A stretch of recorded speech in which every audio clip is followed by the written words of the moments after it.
Ya, selamat malam untuk ayah bunda Waalaikumsalam semua. warahmatullahi wabarakatuh. Ya, selamat malam untuk ayah bunda semua yang sudah hadir di room pada acara Yautalk malam ini gitu ya. Dia ucapkan terima kasih sebelumnya sudah menyempatkan hadir dan alhamdulillah insya Allah ya mulai dari sekarang kita akan belajar bersama gitu ya di Yautalk mengenai luka pengasuhan. Ya, sebelum kita mulai kita buka dengan basmalah. Bismillahirrahmanirrahim. Ya, ya alhamdulillah ya sudah banyak yang masuk room. Ya, tadi sudah dari berbagai daerah juga ya. Mudah-mudahan selalu sehat dimanapun ayah bunda berada. Jadi dia akan jelaskan sedikit tentang Yautalk ya. Jadi Yautalk itu merupakan program sedekah ilmu yang diadakan oleh Yayasan Amirul Ummah untuk para peserta, untuk orang-orang atau orang-orang hebat atau expert yang ingin berbagi ilmunya gitu. Nah, jadi alhamdulillah di sini kita sudah hadir gitu. Salah satu expert di bidangnya gitu ya, yaitu Kak Tina. Gak ada suaranya, Bun, katanya.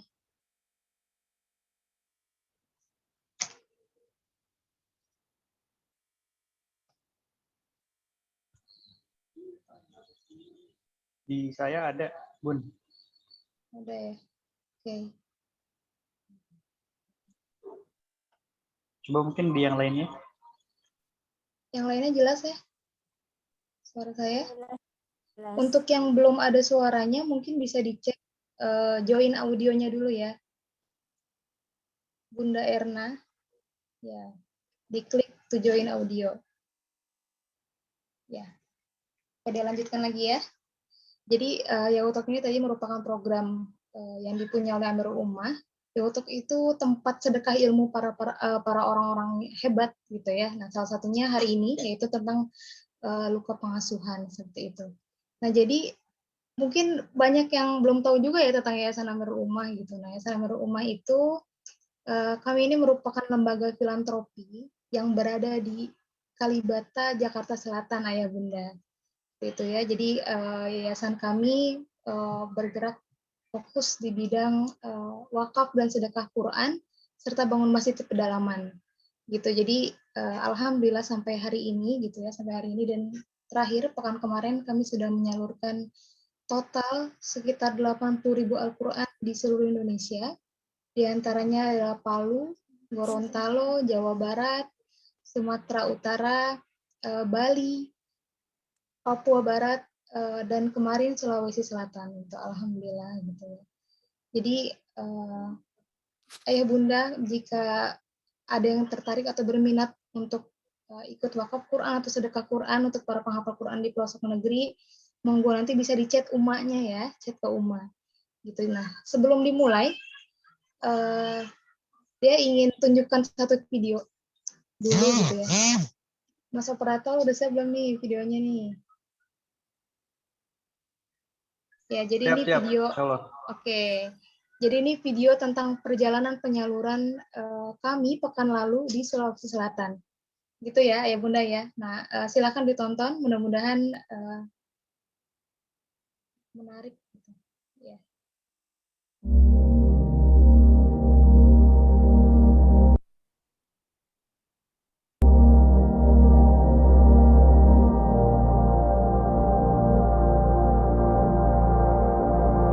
Allahu Akbar, Allahu Akbar. Allahu Akbar, Allahu Akbar. Asyhadu an la ilaha illallah.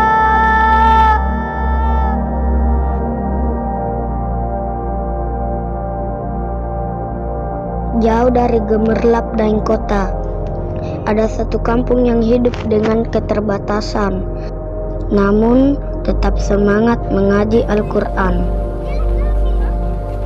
Kampung nelayan. Ya, begitulah mereka bilang. Disinilah, Kak, tempat ayah-ayah kami mencari ikan untuk menyambung kehidupan. tak jarang kami ikut melaut untuk membantu pekerjaan. Kadang ayah pulang bawa uang. Meski tak jarang, ayah pulang dengan wajah muram. Kata ayah, pendapatan hanya bisa untuk makan, belum cukup untuk membeli Al-Quran. Jadi di TPA kami mengaji bergantian dengan Quran yang sudah mulai usang. Boleh saja hidup serba kurang, tapi kamu harus tetap semangat membaca dan menghafal Al-Quran. Begitu ayah bilang. Tapi sekarang, karena bantuan Al-Quran dari kakak-kakak Yayasan Amirul Ummah, kami tidak lagi mengaji bergantian. Terima kasih Kak, doakan kami agar tumbuh menjadi para penghafal Quran yang siap memimpin peradaban.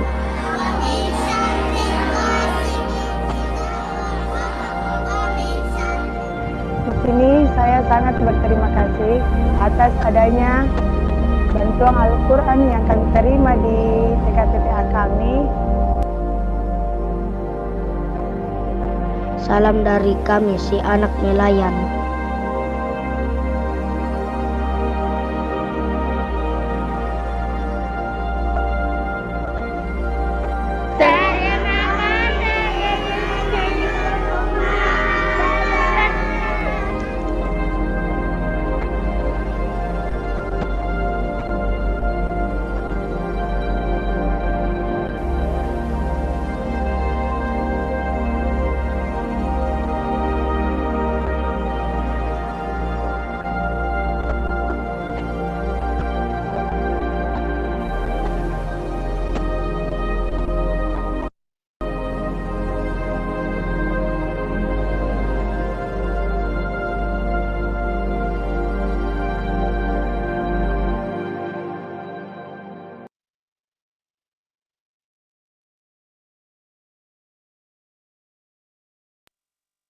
Nah, itu tadi ya, alhamdulillah kita sudah melihat videonya. Gimana ya Bunda? Saya agak terharu, senang juga gitu ya.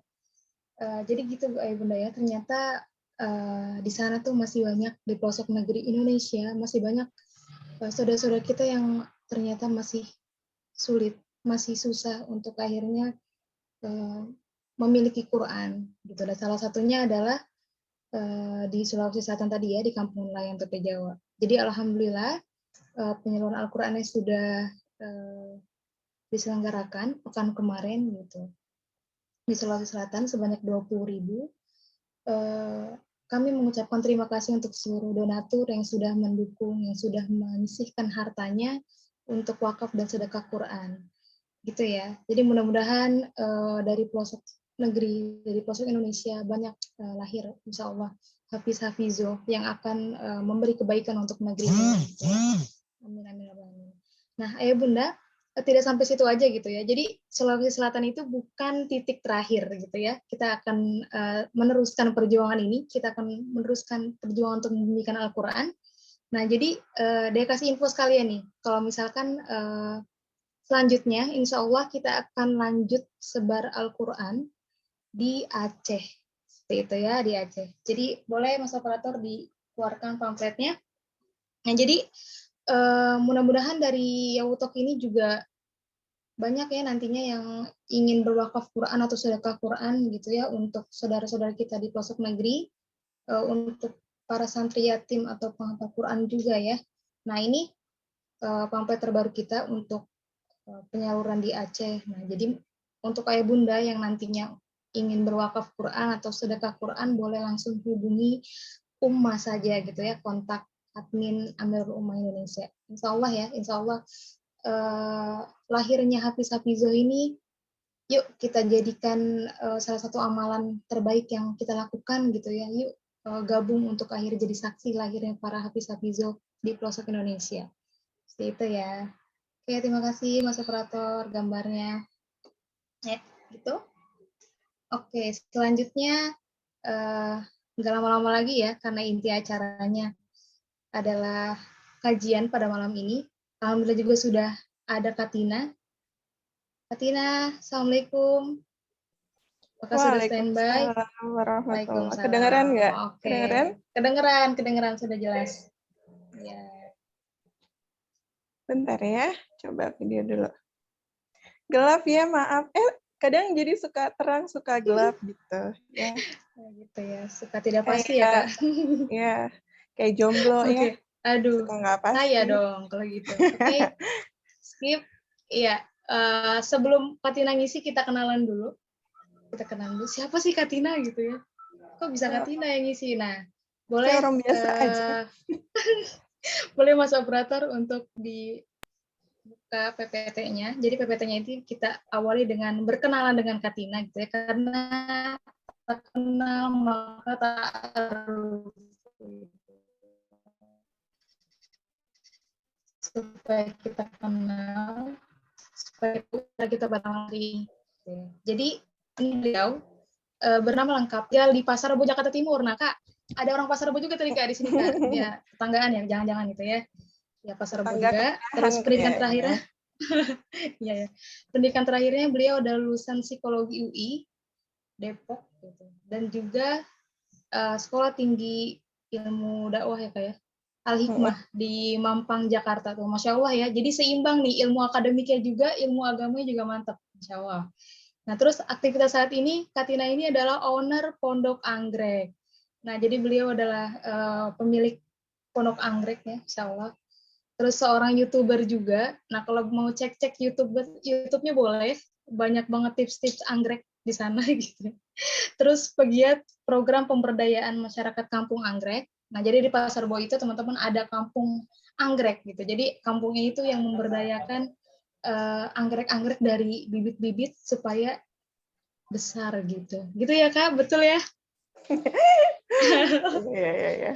Ya, terus selanjutnya pegiat program Play with Nature juga. Ya, jadi beliau ini juga fokus di bidang lingkungan juga anak-anak. Gitu. Moto hidupnya bergeraklah karena diam sama saja dengan mati. Wow, Masya Allah. Semoga kita terus bergerak ya Kak ya, karena kalau tidak bergerak kita berlemah. Ya, baik. Ya. Oke, lanjut. Langsung aja ya. Langsung aja, dia persilakan Katina, silakan untuk mengisi materi pada malam ini. Silakan Kak. Siap. Bismillahirrahmanirrahim. Oh, Masya Allah. Alhamdulillahirrabbilalamin. Ini suaranya jelas ya, Dek? Jelas Kak, alhamdulillah. Jelas. Alhamdulillah. Ya, alhamdulillahirrabbilalamin. Ahmaduhu wa nasta'inu wa na'udzubillahi min syururi anfusina wa min sayyiati a'malina may yahdihillahu fala mudilla lahu wa may yudlilhu fala hadiyalah. Asyhadu an la ilaha illallah, asyhadu anna Muhammadan abduhu wa rasuluhu la nabiyya ba'dah. Ya, alhamdulillah hari ini kita bisa kumpul bersama-sama. Tadi ada yang dari Aceh, ada yang dari Tangerang, ada yang dari Jambi ya. Ada yang dari Jambi, macam-macam lah ya. Dan alhamdulillah pesertanya cukup banyak juga ya.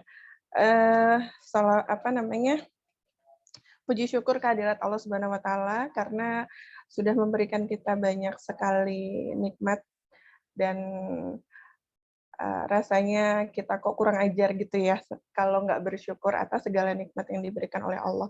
Mulai dari nikmat iman, nikmat kesehatan, dan banyak nikmat-nikmat yang lainnya.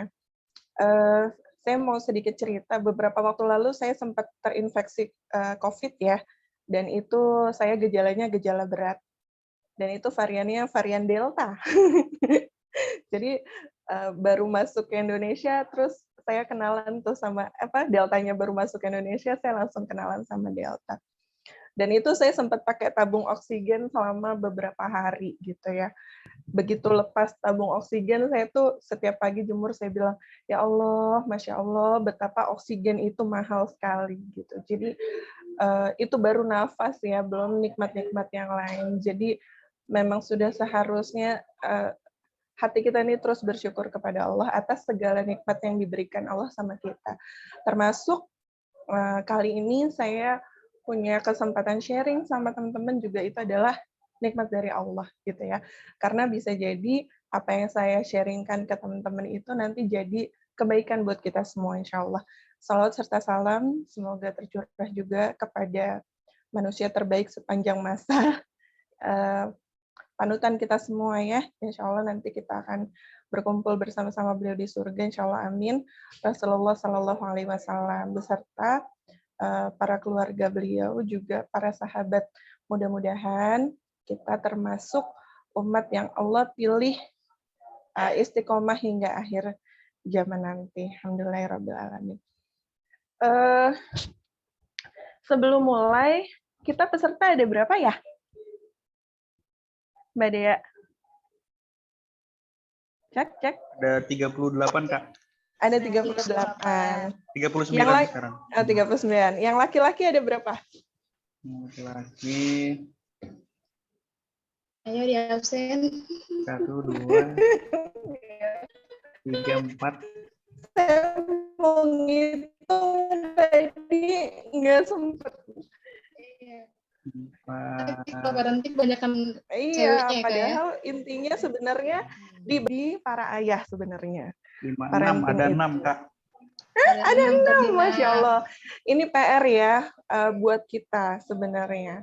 Bagaimana caranya laki-laki nih, para ayah atau yang masih pada jomblo, itu bisa lebih banyak belajar tentang parenting. Banyak tuh biasanya yang ngeles.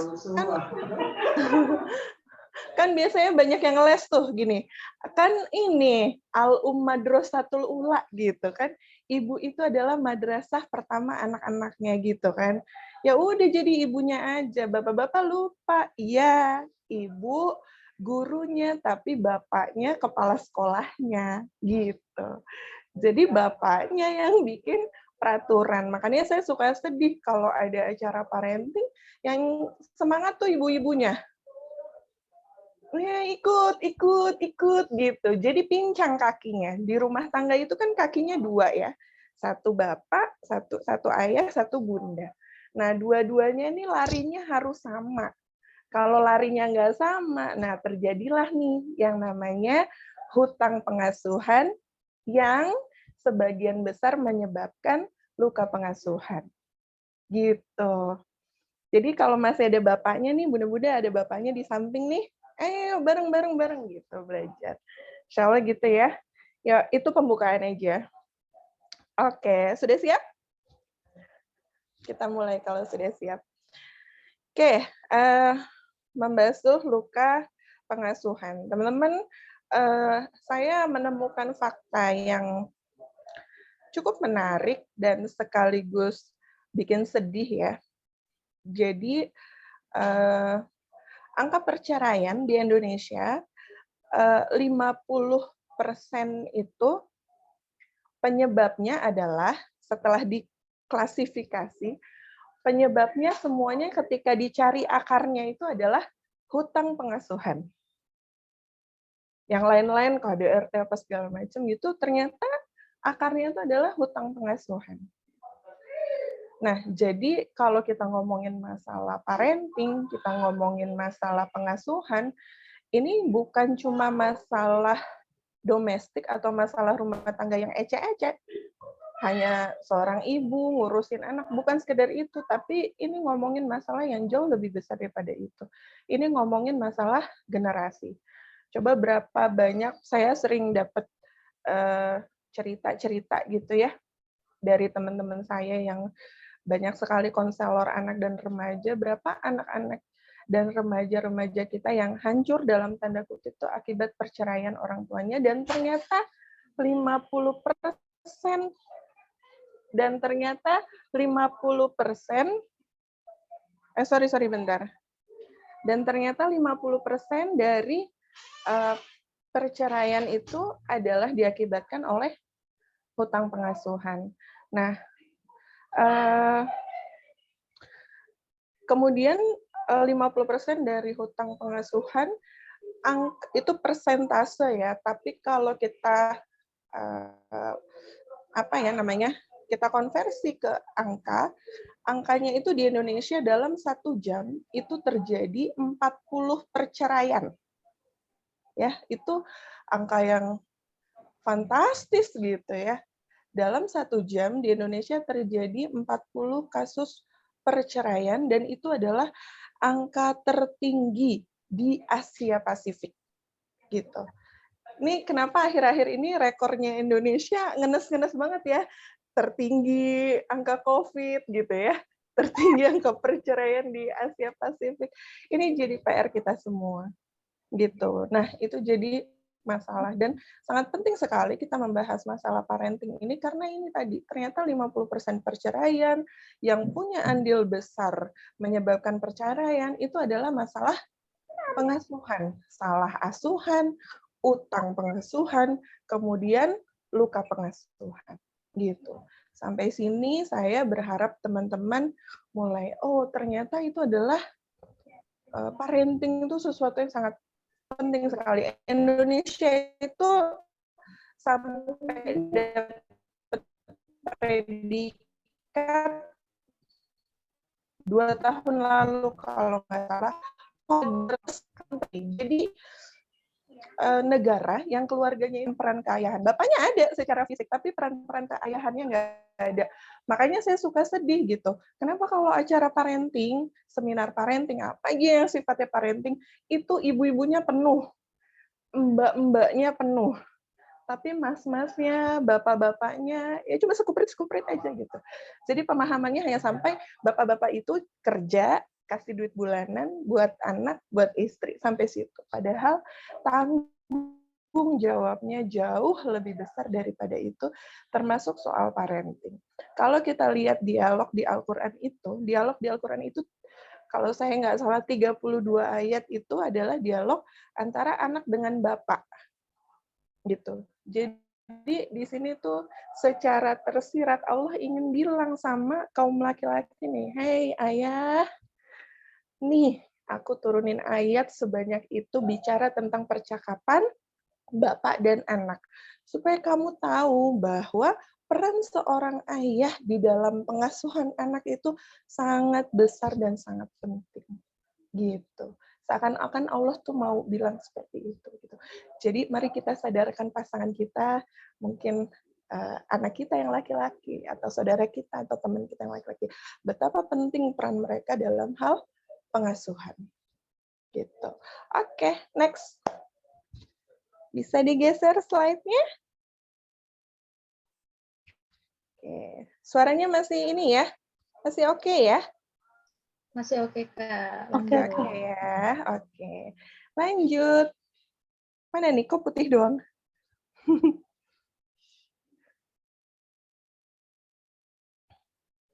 Oke.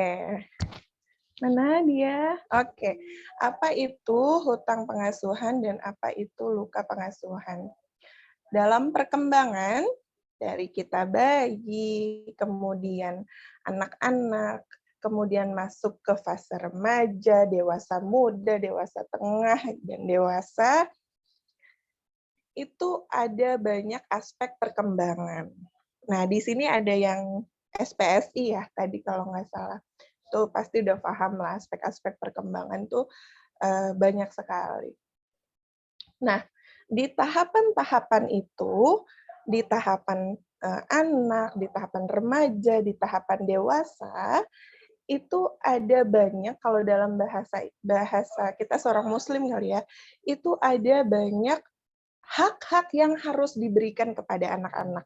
Hak dipeluk, hak disayang, hak dikayakan emosinya gitu ya. Itu banyak sekali hak-hak yang harus diberikan oleh orang tua kepada anak. Nah, ketika hak itu tidak diberikan pada usia-usia tersebut, terutama usia 0 sampai 5 tahun, ada yang bilang 0 sampai 7 tahun gitu ya. Itu pendapat para ahli berbeda-beda, tapi di usia-usia dia kecil gitu, itu adalah usia-usia yang paling genting, yang paling krusial, di mana ada begitu banyak hak-hak yang harus kita berikan kepada anak-anak kita. Apa aja sih gitu. Nah, itu bisa baca deh buku-buku tentang pendidikan anak. Kalau dijembrengin di sini, bisa habis waktu kita sampai tengah malam ya. Ntar sahur bareng kita. Gitu. Itu banyak sekali hak-hak yang harus diberikan kepada anak oleh orang tua. Gitu ya. Ketika ada yang miss atau ada yang lewat, nah itu namanya hutang pengasuhan. Ya. Hal-hal yang lewat ini atau hutang pengasuhan ini yang suatu hari, jadi kalau ada yang miss, jadi gini, teman-teman 0 sampai 18 bulan itu apa yang dibutuhkan oleh anak-anak kita? Yang dibutuhkan oleh anak-anak kita pada usia 0 sampai 18 bulan itu adalah banyak dipeluk. Banyak dipeluk, banyak disayang, banyak dicium gitu. Ya. Jadi misalnya 0 sampai 18 bulan dia tidak merasakan itu, kemudian udah 2 tahun, 3 tahun dan seterusnya lewat aja gitu. Kita orang tua jangan mikir bahwa udah lewat ya udah.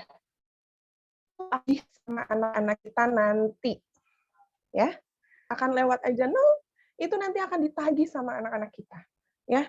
Jadi kalau yang sekarang anaknya masih balita, coba dievaluasi. Apa yang dulu dia kurang?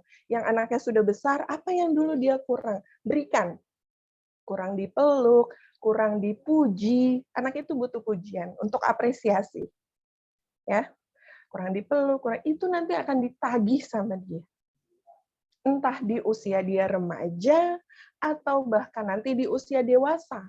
Makanya nggak heran ada orang umur 60 tahun, sudah berkeluarga puluhan tahun, itu bisa bercerai. Atau nggak pernah cocok sama pasangannya. Itu masalahnya di mana? Masalahnya di hutang pengasuhan ketika dia masih kecil. Nah, hutang pengasuhan ini ada yang ibaratnya ada yang enteng gitu ya, ada yang berat ya. Kalau yang enteng misalnya, dia waktu kecil kurang dipuji sedikit gitu, tapi nggak pernah dihardik misalnya. Oh iya, dia tinggal ditambahin aja, dikasih pujian, diapresiasi. Tapi ada hutang pengasuhan yang efeknya berat, sehingga menimbulkan trauma, sehingga menimbulkan depresi. Itu yang namanya luka pengasuhan.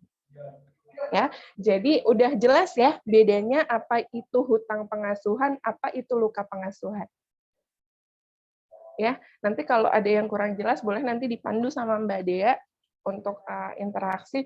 Saya sebenarnya tipikal orang yang kalau lagi diskusi seperti ini, kalau lagi sharing kayak gini, kalau ada yang mau ngobrol, kalau ada yang mau ditanyakan di tengah-tengah nggak apa-apa. Itu kalau model saya nih, terserah Mbak Dea gimana. Soalnya nanti biasanya takut lupa. Saya kalau jadi peserta gitu ya. Pas di tengah-tengah pembicara lagi ngomong, iya gue mau nanya ini nih, tapi pas udah selesai gue lupa tadi mau nanya apa gitu. Jadi mungkin gimana nanti Mbak Dea terserah ininya gimana, teknisnya gimana. Cuman kalau misalnya saya tipikal orang yang kalau lagi sharing di tengah ada yang mau nanya dipersilahkan gitu. Tapi kalau misalnya dari moderatornya ntar aja di belakang itu juga nggak apa-apa. Gitu ya. Jadi bisa itu beda. Catat dulu aja ya. Bisa catat dulu aja ya. Iya, Kak. Nanti ya, di belakang. Jadi itu gitu. Oke, sip. Jadi itu bedanya hutang pengasuhan sama luka pengasuhan. Jadi ini adalah dua hal yang nggak bisa dipisahin. Jadi kalau kita ngomongin hutang pengasuhan, pasti biasanya ada ekses luka pengasuhan. Kalau kita ngomongin luka pengasuhan, itu pasti orang tua punya hutang pengasuhan sama anak-anaknya. Gitu. Jadi sampai sekarang anak saya tuh umurnya sekarang sudah 10 tahun, mau 11 tahun. Alhamdulillah Allah baru kasih 1, mudah-mudahan segera lahir yang kedua, ketiga, dan seterusnya. Saya tuh selalu bilang, saya tuh sering nggak ada angin, nggak ada hujan, saya minta maaf sama anak saya. Hana maafin Umi ya, gitu. Hana maafin Umi ya, gitu.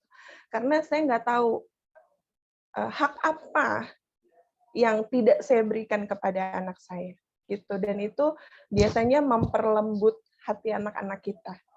Biasanya gitu. Dan biasanya saya suka, ya Allah, tolong saya ini mungkin ada hak anak saya yang bukan mungkin, pasti ada hak anak saya yang menyebabkan saya punya hutang pengasuhan terhadap anak saya gitu. Jadi minta dibantu. Kitanya juga harus jangan jadi orang tua yang merasa paling tahu gitu.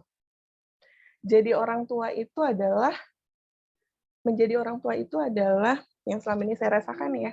Menjadi orang tua itu adalah menjadi orang yang bersedia untuk belajar terus-menerus kepada siapa? Kepada anak kita. Jadi Allah kasih kita anak, itu bukan hanya sekedar anak diasuh, tapi anak kita itu tempat belajar kita. Waktu anak saya masih kecil, baru lahir berapa hari gitu, saya bilang sama anak saya, kan dia sudah mengerti ya sebenarnya. Dia sudah nangkep gitu, karena indera pertama yang aktif itu adalah indera pendengaran, dari mulai di dalam kandungan.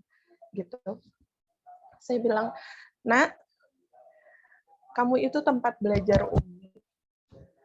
Jadi Umi akan berusaha untuk belajar banyak hal dari kamu dan memberikan semua hak kamu sebagai seorang anak. Dan maafkan Umi kalau Umi tidak bisa memberikan hak kamu." Itu yang saya lakukan pertama kali anak saya tuh lahir gitu. Kita komunikasi banyak. Saya banyak bicara dengan anak saya, banyak ngobrol gitu sama anak saya gitu ya. Alhamdulillah. Oke, lanjut. Next slide. Mana nih? Oke. Bagaimana bisa terjadi hutang pengasuhan dan luka pengasuhan? Nah, tadi udah sedikit sebenarnya kita sedikit berdiskusi, sedikit saya sharing tentang apa itu hutang pengasuhan, apa itu luka pengasuhan. Nah, sekarang kita mau sharing sedikit tentang bagaimana sih hutang pengasuhan dan luka pengasuhan itu bisa terjadi. Pasti ada latar belakangnya. Pasti ada kenapa sih orang tua bisa tidak memberikan hak pengasuhan kepada anaknya.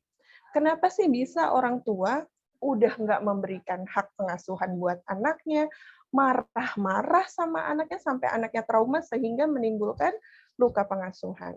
Nah, ini ada latar belakangnya. Coba kita lihat latar belakangnya kenapa bisa terjadi ini.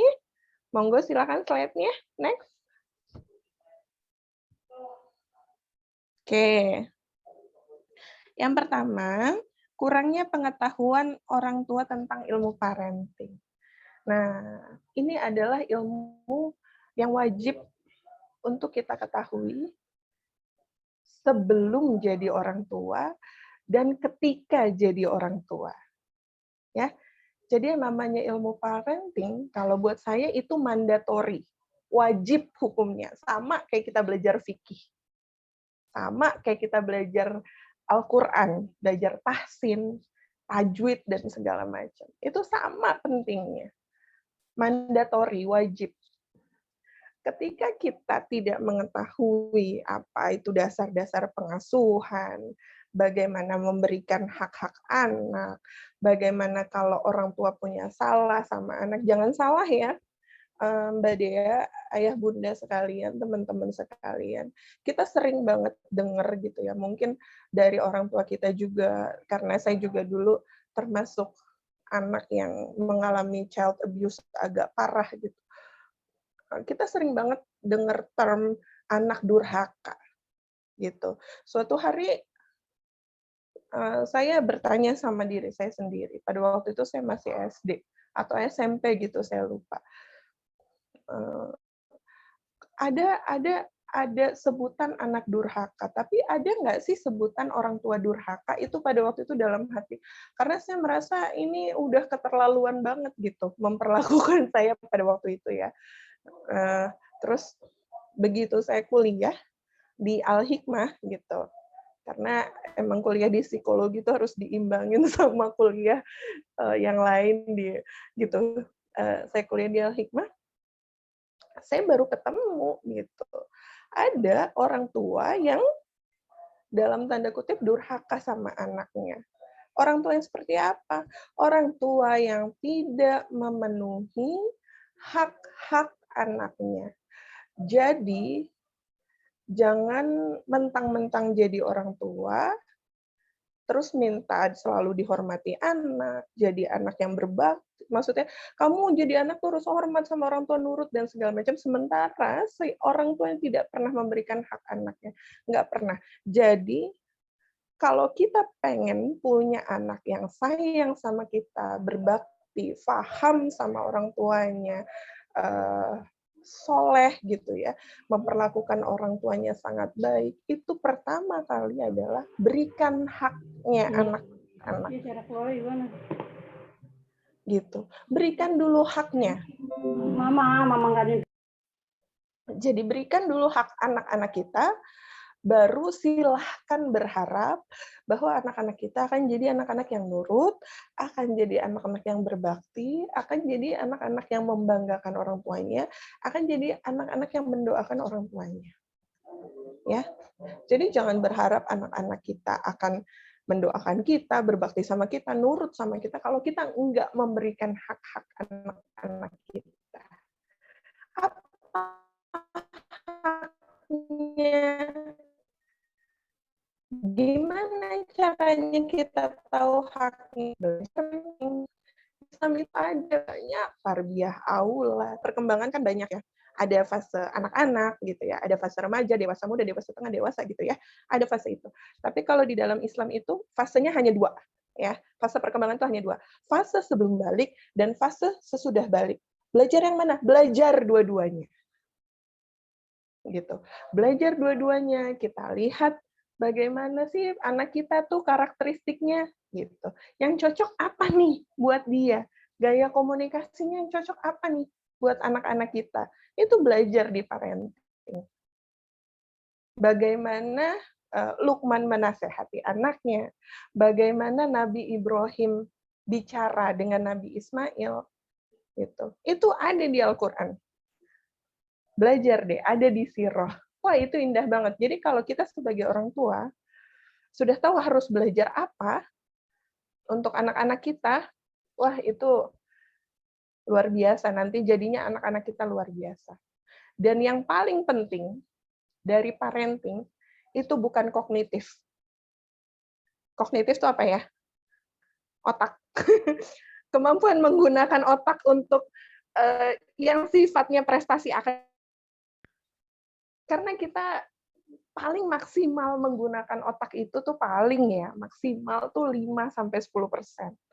Gitu. Albert Einstein yang dinobatkan sebagai manusia paling jenius abad 20 itu cuma 20%. Jadi memang dan kognitif itu bisa dilatih dengan cepat. Ya.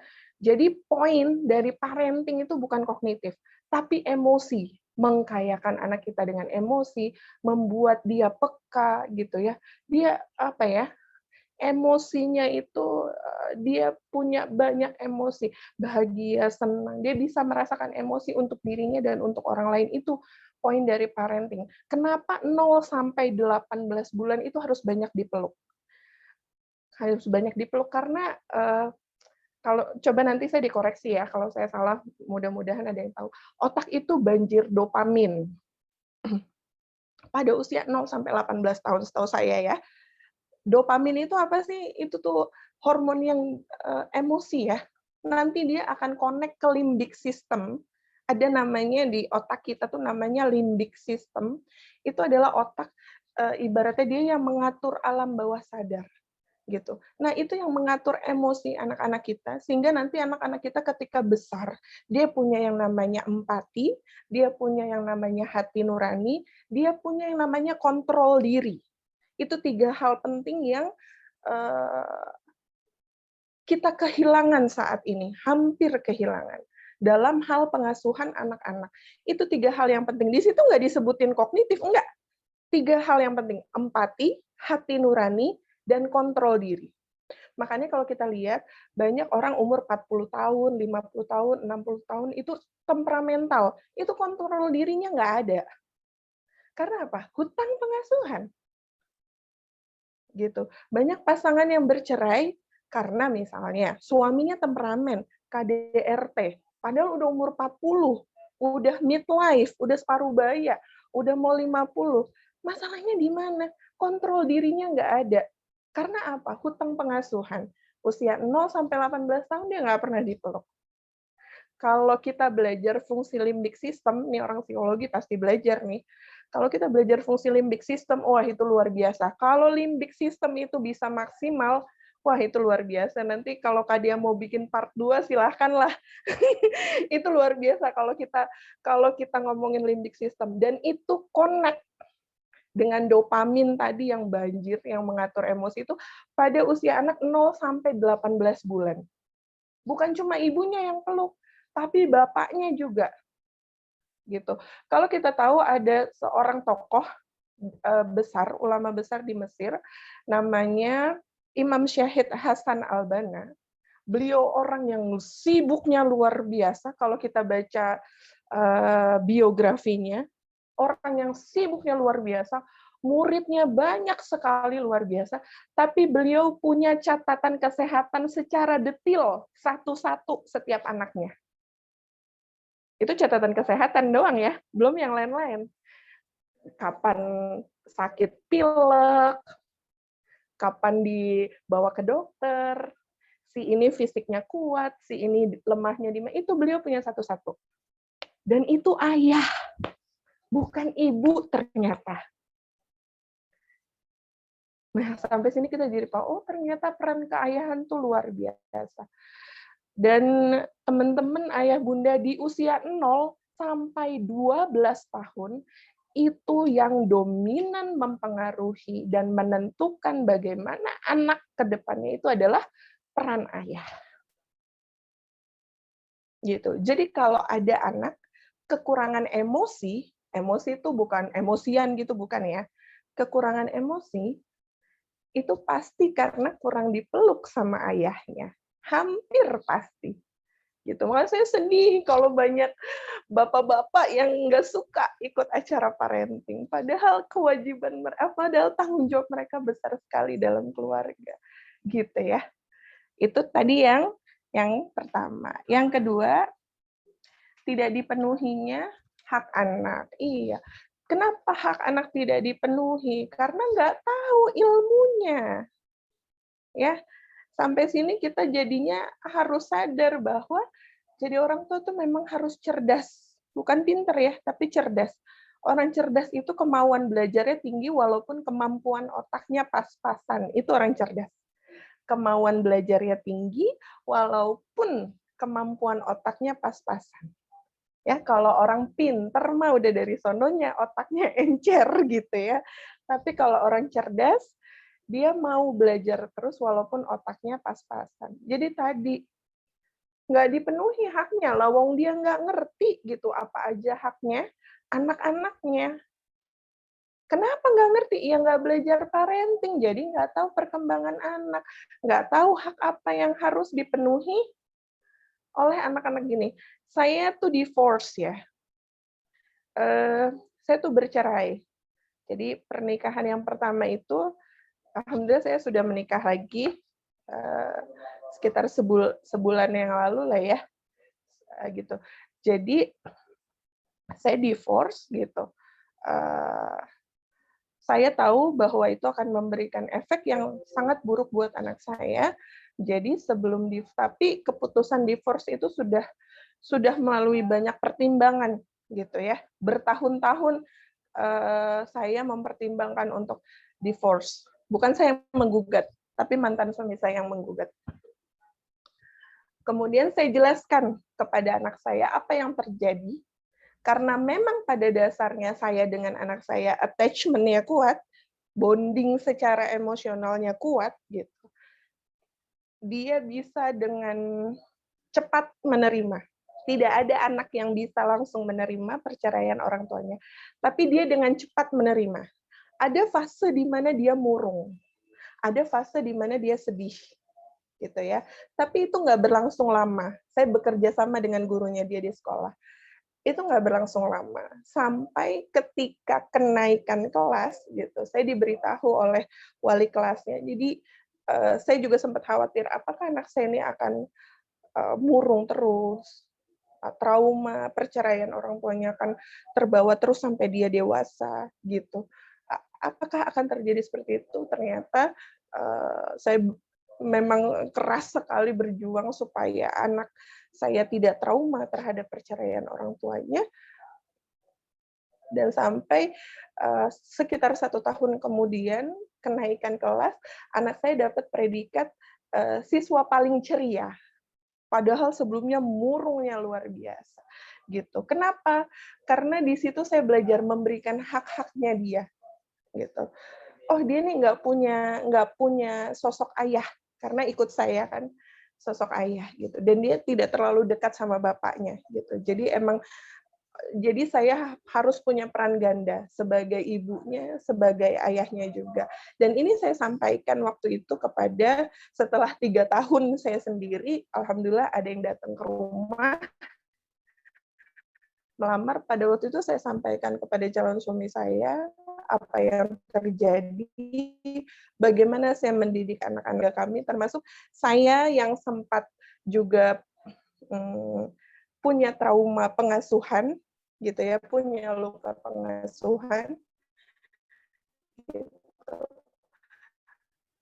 Saya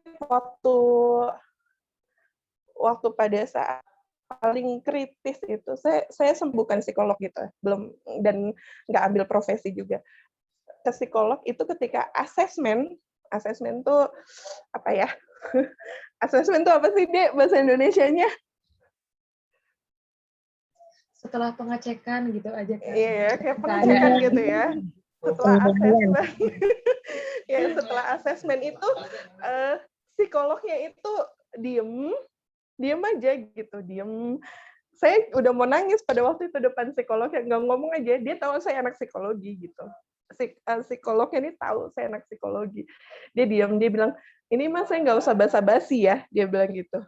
Oh iya bilang aja, saya bilang gitu kan. Ngomong, saya bilang gitu sebagai orang yang sama-sama mengerti lah ya dunia psikologi gitu. Yang langsung muncul dari mulut si psikolog ini adalah, Mbak Tina udah berapa kali pengen bunuh diri gitu. Saya langsung kaget. Kok tahu? Saya bilang gitu. Ya kan udah asesmen katanya dia gitu. Saya nangis pada waktu itu. Saya sempat ke psikolog. Sampai psikolognya bilang, Mbak Tina, pada waktu itu sedang proses perceraian saya dengan suami. Psikolognya bilang, Mbak Tina nanti kalau mau menikah lagi karena traumanya sangat berat. Pada waktu itu psikolognya bilang seperti itu. Dan psikolognya pun menganjurkan perceraian. Jadi saya mengalami 2 trauma. Trauma oleh pengasuhan orang tua dan trauma oleh perlakuan mantan suami. Karena traumanya berat, dia bilang gitu, ini nanti kalau Mbak Tina mau menikah lagi, suaminya harus ikut konsul juga, calon suaminya harus ikut konsul juga. Dia bilang gitu. Terapisnya bilang seperti itu. Gitu. Jadi banyak hal yang harus dibenahi gitu. Dan dan psikolognya pun menganjurkan untuk berpisah atau divorce itu adalah opsi terbaik yang harus dipilih pada saat itu, mengingat mengingat perkembangan anak, pengasuhan anak itu opsi yang jauh lebih baik karena anak saya itu sempat trauma melihat perlakuan bapaknya ke ibunya gitu. Ya. Nah, jadi seperti itu ya. Kemudian itu cerita. Jadi untuk bisa memberikan hak-hak kepada anak kita, kita harus tahu parenting. Oke, yang terakhir adalah, nah, kenapa bisa terjadi hutang pengasuhan dan luka pengasuhan? Karena kebanyakan orang tua itu menganggap bahwa apa yang udah lewat, ya udah lewat. Banyak banget yang nggak mikir bahwa ini nih suatu hari bakal ditagih sama anak saya. Kita ngutang kredit nih ya, kredit mobil, kredit rumah. Misalnya, bayar telat, bisa diomongin kan sama krediturnya.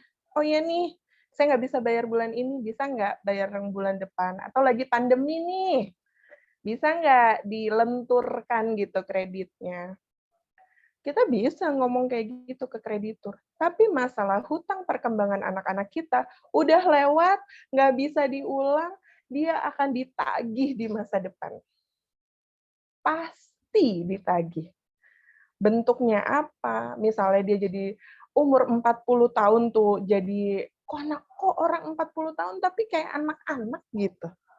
Mungkin pernah dengar ya kalau di psikologi itu ada namanya MACA ya. MA itu mental age ya, usia mental. CA itu chronological age, usia kronologis, usia biologis. Ya. Jadi ada orang yang secara biologis tuh umurnya udah tua, tapi mental age-nya masih lebih muda. Contoh gini, ada orang umur 40 tahun, mental age-nya masih 20 tahun. Itu banyak. Banyak banget. Gitu. Dan itu adalah hasil dari hutang pengasuhan. Gitu. Coba dia bayangin orang umur 40 tahun, laki-laki, dia punya masalah hutang pengasuhan, hutang pengasuhannya misalnya apa ya, cemen misalnya gitu. Jadi dia nggak didorong untuk berani tampil ke depan. Anak-anak itu kan harus didorong untuk berani tampil ke depan. Gitu. Jadi dia jadi cemen. Kebayang nggak sih laki-laki, seorang suami, umurnya udah 40 tahun, biasanya hutang pengasuhan midlife tuh harapan hidup di Indonesia kan tuh sekitar 60 tahun sampai 70 tahun. Midlife tuh berarti setengahnya.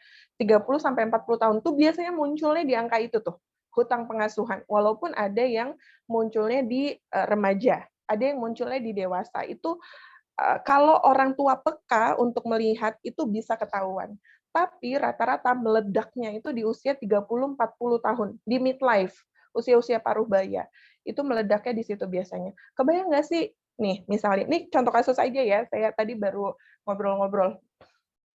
Usia 40 tahun, seorang suami, ya, di masa pandemi, kita tahulah masa pandemi kemarin lagi puncak-puncaknya banyak PHK dan segala macam gitu ya. Dia kan tetap harus punya kewajiban menafkahi anak istrinya. Ya kan? Istrinya udah ngomong nih, ayah, beras udah habis gitu. Kode. Kan perempuan bahasanya bahasa kode, nggak minta langsung. Jadi perempuan bahasanya tuh bahasa kode. Kalau laki-laki bahasanya to the point. Gitu. Tuh kita harus tahu nanti kalau udah menikah buat jadi bekal. Gimana cara ngomong sama pasangan kita. Saya kalau sama suami saya udah to the point aja. Tapi alhamdulillah sih suami saya orangnya peka. Jadi kalau saya nggak to the point-nya, dia masih bisa nangkep dikit-dikit. Gitu. Terus suaminya diam aja, ya udah sabar ya Bunda gitu. Kan istrinya kesel ya gitu. Ayah cari uang gitu. Ya udah emang keadaan lagi susah mau gimana gitu. Nggak fight. Cemen. Kebayang nggak sih, itu masalahnya dari mana? Masalahnya dari hutang pengasuhan. Saya nggak kebayang deh kalau kepala-kepala rumah tangga tuh, ayah-ayah kita di Indonesia tuh bukan orang-orang fight, bukan orang-orang yang fighter, bukan orang-orang yang pejuang, tapi orang-orang yang flirt. Flirt tuh apa ya? Menghindari masalah gitu ya. Males sama tantangan tuh males gitu. Seperti itu. Jadi tadi kalau kita ngomongin masalah fight sama flirt, itu adanya di limbic system, di alam bawah sadar. Itu yang ngebentuk kita. Gitu. Ya, makanya orang jadi fighter atau orang jadi flirt itu masalah pengasuhan di masa kecil. Tadi mempengaruhi limbic system, otak bawah sadar. Ya, seorang jadi pejuang atau seorang jadi pecundang, gitu. Seorang jadi winner atau seorang jadi loser, itu masalah pengasuhan. Yang pengaruhi apa? Limbic system. Gitu. Saya mau tekankan sekali lagi, pengasuhan ini adalah masalah meninggalkan kenangan baik kita sebagai orang tua terhadap anak-anak kita. Pengasuhan itu adalah soal membentuk kenangan, membentuk harapan, dan membentuk kebiasaan bagi anak-anak kita. Jadi tinggalkanlah kenangan yang baik, tinggalkanlah kemampuan terhadap anak-anak kita untuk punya harapan yang besar, dan tinggalkanlah kemampuan bagi anak-anak kita untuk punya kebiasaan-kebiasaan yang baik. Itu inti dari pengasuhan tuh 3 itu. Kenangan, harapan, dan kebiasaan. Gitu. Next. Ini satu slide aja panjang ya, Kak Dea, di-cut aja kalau kelamaan. Seru dong Kak, gimana nih? Oke, bagaimana? Nah, ini banyak pertanyaannya. Bagaimana jika kita mengalami hutang pengasuhan dan luka pengasuhan? Bagaimana kalau ini rata-rata apa nih? Orang tua atau masih pada joms-joms? Rata-rata bunda-bunda. Oh, rata-rata Cuma ada juga bunda-bunda. yang masih jomblo, ada. Oke, bagaimana jika kita mengalami hutang? Kalau kita yang mengalami dulu ya, jadi kalau kita yang mengalami satu, yang namanya punya hutang pengasuhan dan punya luka pengasuhan itu sakitnya luar biasa, akan diingat sepanjang masa.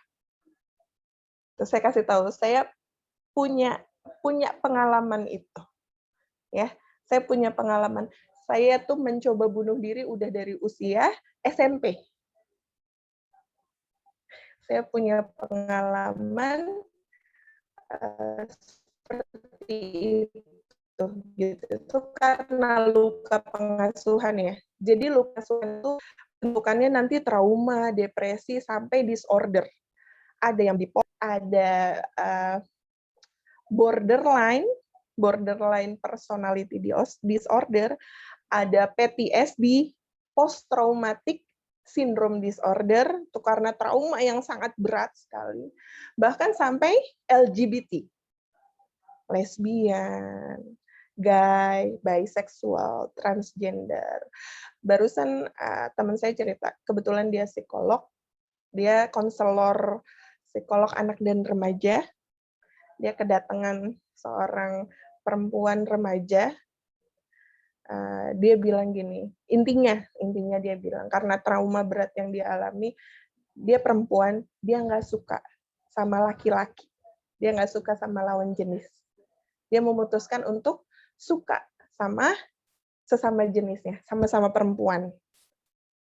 Oh, karena dia melihat ada, setelah ditelusuri, itu masalahnya di mana? Di hutang pengasuhan. Gitu. Masalahnya ada di hutang pengasuhan. Jadi jangan pernah menganggap bahwa parenting itu sesuatu yang simple gitu. No, enggak. Hutang pengasuhan itu sesuatu yang sangat mempengaruhi nggak cuma keluarga, tapi ke masyarakat yang jauh lebih besar. Makanya seorang ulama tuh pernah bilang, kalau yang namanya satu bangunan itu adalah sebuah peradaban, kita ibaratkan, bangunan itu adalah sebuah peradaban, maka keluarga itu adalah batu-batu bata yang membangun peradaban. Jadi jangan pernah sepelekan masalah hutang pengasuhan ini. Karena kalau sekarang terjadi banyak banget komunitas gay di Indonesia, itu masalahnya masalah hutang pengasuhan awalnya. Kalau banyak anak-anak kita yang kemudian kok sama orang tua nggak respect, nggak hormat, bahkan belum lama, sekitar setahun apa 2 tahun yang lalu, saya lupa, ada anak SMP kalau nggak salah nantangin gurunya, sampai kerah gurunya tuh sampai diginiin gitu. Itu masalahnya di mana? Masalahnya di hutang pengasuhan. Gitu. Ya. Kalau ngomongin sejarahnya hutang pengasuhan tuh kira-kira dimulainya sejak kapan tuh panjang lagi ya. Itu sudah ada sejak zaman revolusi industri di Inggris. Nah, itu mulai ketika keluarga itu orientasinya sudah ke uang. Ya. Kan revolusi industri itu gitu ya. Money bertebaran gitu ya. Nah, itu menarik banyak sekali ketahanan keluarga. Bapak bekerja, ibu bekerja, mulai anak kehilangan banyak. Tergerus sekarang, nilai-nilainya makin tergerus sampai sekarang. Makanya memang alhamdulillah ada talk show, seminar parenting seperti ini nih, bagus banget. Harus sering diadain supaya apa? Supaya para orang tua, calon orang tua tuh sadar betapa pentingnya kita belajar parenting gitu. Nah, tadi bagaimana kalau kita mengalami hutang dan luka pengasuhan? Yang pertama, kalau kita yang ngalamin, maafkanlah, ya. Itu udah cara paling damai. Maafkan siapa? Saya ketika berada di fase paling terpuruk gitu, saya benci sama orang tua saya. Saya benci banget. Ketika saya masuk kuliah psikologi gitu, saya belajar psikologi perkembangan. Saya bilang gitu sama diri saya sendiri, gila, hilang banyak banget nih gue, masa-masa perkembangan gue gitu. Pada waktu itu saya bilang gitu sama diri saya sendiri, gila nyokap gue ngapain aja gitu, ngedidik gue, bokap gue ngapain aja gitu. Saya bilang gitu, saya benci sama orang tua saya. Kenapa? Karena saya tahu hak-hak yang harusnya saya dapat itu nggak dikasih. Sampai saya suka cutting, sampai saya pengen bunuh diri, sampai saya stres pengen nabrakin diri ke mobil gitu. Sampai saya nggak pernah pulang 2 minggu gitu karena menghindari kontak dengan orang tua karena saya nggak suka gitu. Tapi nggak bisa gitu. Saya nggak bisa hidup dengan begitu terus gitu. Cara paling gampang apa? Maafkan. Kenapa? Orang tua kita nggak tahu. Zaman ibu saya nggak ada Google, nggak ada seminar parenting. Apalagi bapak saya orang militer, nggak tahu. Jadi yang pertama saya lakukan adalah maafin. Berat banget. Itu butuh waktu bertahun-tahun. Butuh waktu sampai saya tidak menyalahkan ibu saya. Butuh waktu sampai membalik kondisi menyalahkan itu menjadi kondisi, ya Allah terima kasih saya diberikan seorang ibu yang seperti itu, saya diberikan seorang ayah yang seperti itu, sehingga sekarang saya jadi lebih kuat. Butuh waktu bertahun-tahun untuk bisa membalikkan itu semua. Tapi kuncinya di mana? Kuncinya dimaafkan. Maafkan. Orang tua kita nggak tahu. Orang tua kita nggak tahu. Maafkan dan cukup model pengasuhan yang tidak benar itu berhenti di kita. Jangan dilanjutkan ke anak-anak kita. Jangan pernah bilang ke anak-anak kita. Jangan pernah bilang ke anak-anak kita, dulu mbah kamu tuh kayak gitu ke Umi. Sehingga seolah-olah kita tuh melegalkan apa yang orang tua kita lakukan dulu ke kita untuk dilakukan ke anak kita. Padahal kita tahu itu salah. Dulu mah mbah kalau nyuruh Umi cuci piring sambil teriak-teriak, itu tidak membenarkan perilaku kita untuk teriak-teriak ke anak kalau nyuruh dia misalnya bantu cuci piring. Bisa dengan kata-kata yang lain. Anak solehah, mau bantu Umi nggak? Bantuin Umi cuci piring ya. Gitu. Tapi cuma piring aku aja ya. Iya, nggak apa-apa. Gitu. Kemudian setelah itu berikan apresiasi. Ingat, dalam memberikan apresiasi, yang pertama kali harus disebut itu adalah nama Allah. Masya Allah, terima kasih. Yang kedua, terima kasih. Baru yang ketiga, sebutkan apa yang dilakukan oleh anak kita. Masya Allah, terima kasih ya kakak, sudah bantu Umi cuci piring. Gitu. Alhamdulillah, terima kasih ya kakak, sudah bantu Umi nyapu. Umi jadi bisa kerjain yang lain. Gitu. Ya. Jadi maafkan, yang pertama maafkan apa yang terjadi sama kita berhenti di kita. Jangan dilanjutkan ke anak-anak kita. Itu sampai teman saya ada psikolog, dia bilang gini, kalau ada seseorang yang dia mengalami hutang pengasuhan oleh orang tuanya, dia banyak trauma karena itu, tapi dia memutuskan untuk stop sampai di dia dan tidak dilanjutkan ke anak-anaknya, maka menurut teman saya yang psikolog ini, itu adalah orang paling baik di dunia. Kenapa? Karena dia menjaga generasi selanjutnya untuk menerima pengasuhan yang baik, sehingga menjadi anak-anak yang sehat, sehingga menjadi anak-anak yang kuat secara emosi dan secara fisik, sehingga akan melahirkan generasi yang hebat. Gitu. Stop, maafkan, berhenti di kita. Yang ketiga, jangan dilupakan. Jangan dilupakan. Semakin pengen dilupain, semakin ngebayang-bayangin, sama kayak mantan. Ya, semakin dilupain, semakin nggak bisa hilang. Ya, dipeluk aja. Kita punya masa lalu yang nggak enak dengan orang tua kita ngalamin child abuse, itu dipeluk aja. Saya pernah mengalami ini. Bilang sama Allah, terima kasih ya Allah, saya sudah mengalami ini sehingga saya jadi lebih kuat, sehingga saya belajar banyak, sehingga saya bisa mendidik anak-anak saya dengan jauh lebih baik. Karena dengan mengalami hal ini, saya jadi tahu mana yang nggak boleh saya lakukan buat anak-anak saya. Gitu. Ya, itu yang pertama. Kalau kita yang ngalamin hutang pengasuhan dan luka pengasuhan. Kalau kita sebagai kenapa? Ya, 5 menit lagi ya Kak yang untuk materi. Iya. Oke, sip. Oke. Tinggal dikit lagi kok. Nah, kalau kita sebagai orang tua yang berhutang sama anak kita, apa yang harus kita lakuin? Pertama, kalau kita sebagai orang tua, tadi kalau diri sendiri apa? Maafkan. Kalau kita sebagai orang tua apa? Minta maaf. Minta maaf yang pertama sama siapa? Minta maaf yang pertama sama Allah. Kenapa? Karena kita tidak bisa menjalankan amanah yang Allah berikan sama kita. Ya Allah, saya minta maaf. Saya melakukan ini. Sebutin aja. Kita evaluasi diri, sadar diri. Nggak usah jumawa mentang-mentang orang tua merasa paling tahu, merasa paling benar. Nggak usah. Tadi saya bilang, saya nggak ada angin, nggak ada hujan, sering minta maaf sama anak saya. Minta maaf sama Allah, sadari. Kita sebagai orang tua salahnya di mana? Kalau sadar salahnya di mana, kita jadi belajar.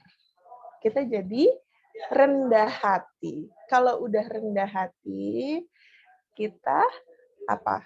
Mau minta maaf sama anak kita. Karena biar gimana pun kita salah sama dia. Ya. Saya itu dari anak kecil, sebelum ngajarin dia untuk cium tangan sama orang tua, saya yang cium tangannya dia. Jadi pernah ngantar ke sekolah, cuk gitu, dia masih playgroup, waktu itu masih 3 tahun, saya ngantar ke sekolah, karena ya biasalah ya, ada kata-kata yang kita tanamkan ketika nganterin anak sekolah, dicium, dipeluk, kemudian apa? Ritualnya biasanya setelah itu dia cium tangan kan, anak kita cium tangan. Saya enggak, saya cium tangan dia.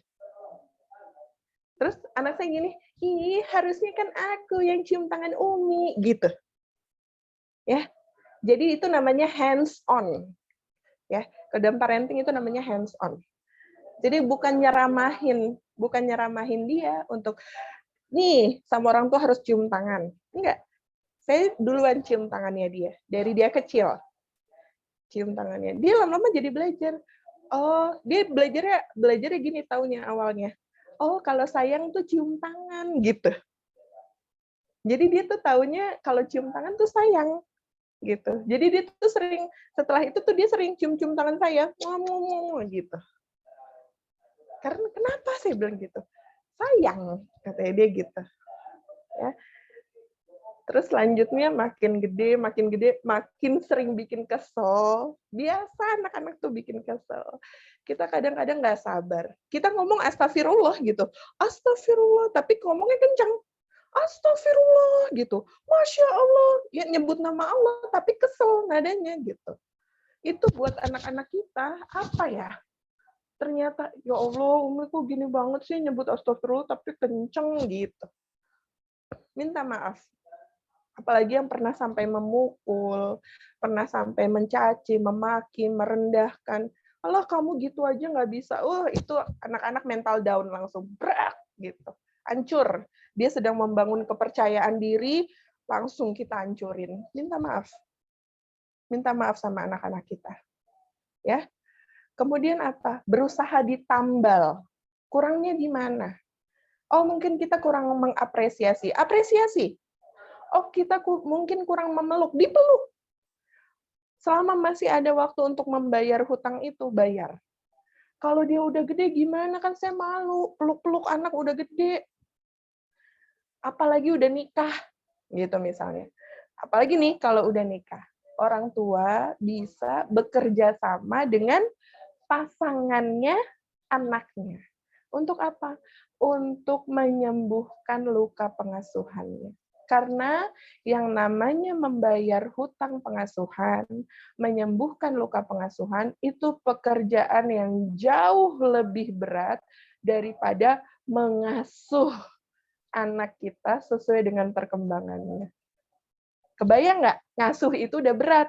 Bayar hutangnya sama basuh lukanya itu jauh lebih berat lagi. Jadi mendingan apa? Mendingan berat mengasuh anak dengan cara-cara yang benar. Daripada nanti punya utang, daripada nanti ada luka, itu akan jauh lebih berat lagi. Gitu ya. Nah, oke, next. Next. 2 slide lagi. Tadi udah ya, melunasi hutang pengasuhan dan luka pengasuhan. Tadi maaf, yang pertama kalau kita yang mengalami, maafkan. Terus apa lagi? Apa lagi? Maafkan, jangan lupakan, tapi dipeluk aja. Ya, dipeluk dan berterima kasih sama Allah bahwa hal itu membuat kita lebih kuat. Oke. Kemudian kalau kita yang jadi orang tua dan punya hutang pengasuhan terhadap anak yang menyebabkan itu luka, minta maaf sama Allah, minta maaf sama anak kita, dan berusaha untuk membayar. Dan untuk berusaha membayar hutang-hutang pengasuhan tersebut. Next. Nah, ini ada terakhir, ada perkataan seorang ulama yang saya pegang betul dalam prinsip saya mengasuh anak saya dan anak-anak saya. Jika kamu tidak memenuhi hak anak-anakmu, maka suatu hari mereka akan menagihnya. Ya, itu harus diingat. Ya, ala kulli hal, alhamdulillah, ini slide terakhir.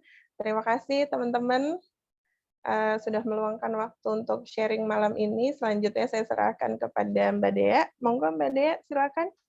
Ya, terima kasih Kak Tina. Masya Allah ya, saya Bunda, kakak semua. Tadi kita sudah mendengarkan materi dari Kak Tina. Ternyata utang pengasuhan dan luka pengasuhan itu saling terhubung gitu ya. Kak Tina ya, terkait. Betul. Nah, jadi tidak bisa nih kita pisah-pisahin gitu ya. Iya, betul. Nah, ini udah kelihatan banget, kayaknya banyak banget yang mau nanya gitu. Di kolom komentar, di kolom chat juga udah ada Kak, udah ada yang nanya nih dari Bunda Nurhayati. Ini dia bacakan dulu ya, nanti setelah itu boleh. open mic ya selanjutnya ya. Oke, ini yang dari Bunda Nurhayati, bagaimana kalau terjadinya... Satu jawab aja ya. Oke, ya biar nggak lupa ya Kak ya. Biar nggak lupa. Ya. Ini dari Bunda Nurhayati, bagaimana kalau terjadinya sama pasangannya? Sebab waktu kecil, usia bayi, udah nggak ada sentuhan ayah, dan usia 4 tahun ayahnya meninggal. Ayahnya ke ibunya juga ada KDRT gitu, dan usia 45 tahun depresi. Bagaimana menyelesaikannya? Gitu. Gimana Kak? Terjadinya sama pasangannya. Pasangannya itu berarti perkembangannya tidak sesuai seharusnya ya. Hak-hak pengasuhannya tidak sesuai seharusnya karena tadi kondisi ayahnya, kondisi ibunya seperti itu. Di dalam Islam itu kita diajarkan apa? Pasangan kita adalah pakaian bagi kita dan kita adalah pakaian bagi pasangan kita. Ya, ini tuh enaknya di Islam semua ada jawabannya. Gitu ya. Kita aja yang males ya. Ya, kalau terjadinya sama pasangan. Yang pertama, pasangannya harus sadar dulu bahwa dia ada masalah. Ya, healing, penyembuhan, itu nggak akan pernah bisa kalau dianya nggak sadar kalau dia ada masalah. Even dia nggak ke terapis, even dia nggak ke psikolog, gitu. Misalnya dengan pasangan aja, gitu. Itu dia harus tahu apa yang salah sih sama saya, gitu. Misalnya, tadi boleh nggak di-share karena dia mengalami hutang pengasuhan, efeknya apa terhadap kehidupan rumah tangga? Siapa tadi pertanyaan dari siapa sih itu tadi? Bunda Nurhayati. Iya, Bunda Nurhayati. Ada nggak efeknya? Masih Bunda? ada. Silakan Bunda bisa open mic. Gimana? Pertanyaannya apa? Maaf tadi nggak nyimak. Oh, tadi kan katanya pasangannya mengalami hutang perkembangan, ya kan? Efeknya ada nggak buat Bunda? Kalau Setelah saya sih emang menjadi udah ngerasa dari Heeh. awal. Jadi dengan saya yang figur kebapaan yang kuat, sedangkan dia figur keibuannya kuat. Jadi ketika dalam pengasuhan itu terasa beda banget. Saya kok jadi laki-laki, dia kok jadi perempuan. Jadi Gitu. ketuker ya? Ketuker, tapi alhamdulillahnya karena saya paham dan tahu tahapan-tahapan ini, akhirnya saya coba pertama berdamai dulu dengan hati saya, dengan diri saya, mencoba bertanya ke dia, oh dia nggak masalah, dan mungkin dengan tidak bermasalah, jadi mungkin dia nggak ngena kali ya, tapi dikasih kasus-kasus tertentu, misalnya perkembangan anak udah mulai besar, oh dia mau kok berperan, lagi waktu kecil boro-boro ngikut bantu gitu ya, karena mungkin karena kita budaya juga mempengaruhi ya, seperti orang Sumatera, meluk-meluk anak itu nggak lazim gitu, nyium-nyium anak itu nggak lazim gitu. Tetapi ketika saya punya niatan dan saya pun juga mungkin begitu dulu gitu dengan anak 1, anak 2, nah anak ketiga itu saya kayak orang minta sama Allah begini-gini, nanti saya mau begini-gini, dan itu memang terbukti ketika kita lebih banyak memberikan ciuman, pelukan ke anak gitu kan ya, dan anak itu sama kita juga ini lebih banyak, tiba-tiba dia pulang main cium-cium gitu. Kamu ngapain? Aku sayang aja gitu. Cuman saking sayangnya ketika dia masuk fase playgroup, teman-temannya yang perempuan, dan kita juga seneng gitu sama anak perempuan yang cantik-cantik, mungkin kita juga nggak sadar depan dia tuh kayak, ih kamu lucu deh, ih kamu gemes deh, dan itu dia memperlakukan begitu kepada kawannya yang perempuan, marah besar saya, sampai dicium sama dia. Sampai gurunya itu bertanya kepada saya, disangkain tuh suka nonton film gitu. Saya bilang enggak gitu. Tapi dia pernah ngelihat saya seperti itu. Mungkin nanti saya omongin Bu di rumah, saya bilang gitu kan. Sekali 2 kali saya omongin enggak efektif. Yang ketiga kali saya bilang, Patih, kalau kamu sekali lagi begitu, Allah nggak redo sama kamu, masuk neraka kamu, dosa. Itu usianya umur 3 tahun. Anak perempuan lagi lari-lari sama dia, dikejar terus dicium pipinya sama dia. Saking tapi anehnya anak yang cantik doang yang dikejar, yang biasa nggak dikejar. Iya. Sampai segitu. Tapi emang benar sih tadi apa yang disampaikan tadi sama Mbak Tina, cuman tapi emang intinya di 0 sampai 18 tahun itu ya. 18 bulan. 18 bulan. Walaupun sampai dia nanti usia 5 tahun, tetap harus sering mendapatkan sentuhan. Ini nggak ada, karena memang sampai ibunya sekarang pun kalau lagi ngobrol sampai bilang masih mengingat-ingat dalam artian bukan kejahatan ya, gimana ya? Pasti. Bapak kamu tuh nggak begini, tapi nggak begini, nggak begitu gitu. Bahkan kerjaan bapak kamu tuh saya yang melakukan. Karena kan memang orang Sumatera itu terkenal 3, kalau nggak pemabuk, penjudi, sama poligami. Gitu. Jadi itu yang diomongin dari tahun ke tahun ketika menikah. Kita awal-awal nggak ngerti gitu. Ini kok lucu banget sih orang tua kok ngomongnya gini gitu. Ternyata setelah kemari itu berdampak banget. Berdampaknya anaknya itu diwanti-wanti sama si ibu. Ketika kamu menikah, kamu nggak boleh KDRT sama istri kamu. Apapun yang terjadi, kamu nggak boleh sama sekali tangan kamu jaga. Beneran. Dan ketika saya nikah, saya selalu penantang. Saya ngajakin berantem suami saya. Dan nggak terjadi. Karena memang dia udah janji sama orang tuanya gitu kan. Saya pancing-pancing nggak ngaruh. Cuman kesini-sininya ketika problematika meningkat gitu, ada masalah nggak bisa mengungkapkan emosi itu nggak bisa. Iya, betul. Terpendam, akhirnya kayak makan badan. Begitu. Apa nih? Salahnya di mana nih? Saya cekin riwayatnya ini itu. Sampai saya sadarkan diri, kamu kalau nggak keluar dari lingkaran ini, penyakit fisik kamu sangat parah. Saya bukan ngedoain, saya tahu runutan penyakit tuh kayak gimana. Mau konsul sekarang, ayo kita jalan, mau pergi kemana? Iya. Seperti itu. Jadi sampai saya nggak ada punya masalah kok dengan masa kecil saya nggak punya masalah dengan masa kecil saya, gitu terus jawabannya tuh. Sampai Iya, mau kayak mau dihipnotis gitu, nggak tahu mau pergi kemana. Tapi kalau saya sendiri sih, saya ketemu jalannya, cuman orangnya ini nggak sadar gitu, bingungnya gitu. Iya, ya itu Bun, yang pertama memang harus dianya sendiri harus sadar. Kalau dianya denial kayak tadi kan, saya nggak punya masalah. Biasanya orang sakit gitu emang. Gue sehat-sehat aja gitu. Biasa orang sakit tuh kayak gitu. Itu justru lagi sakit gitu kan. Gitu. Memang harus sadar. Dan banyak kasus yang kita untuk menyampaikan, ini loh kamu lagi punya masalah gitu kan. Itu banyak yang nggak bisa secara langsung. Jadi harus itu tadi yang saya bilang, hands on, harus didorong.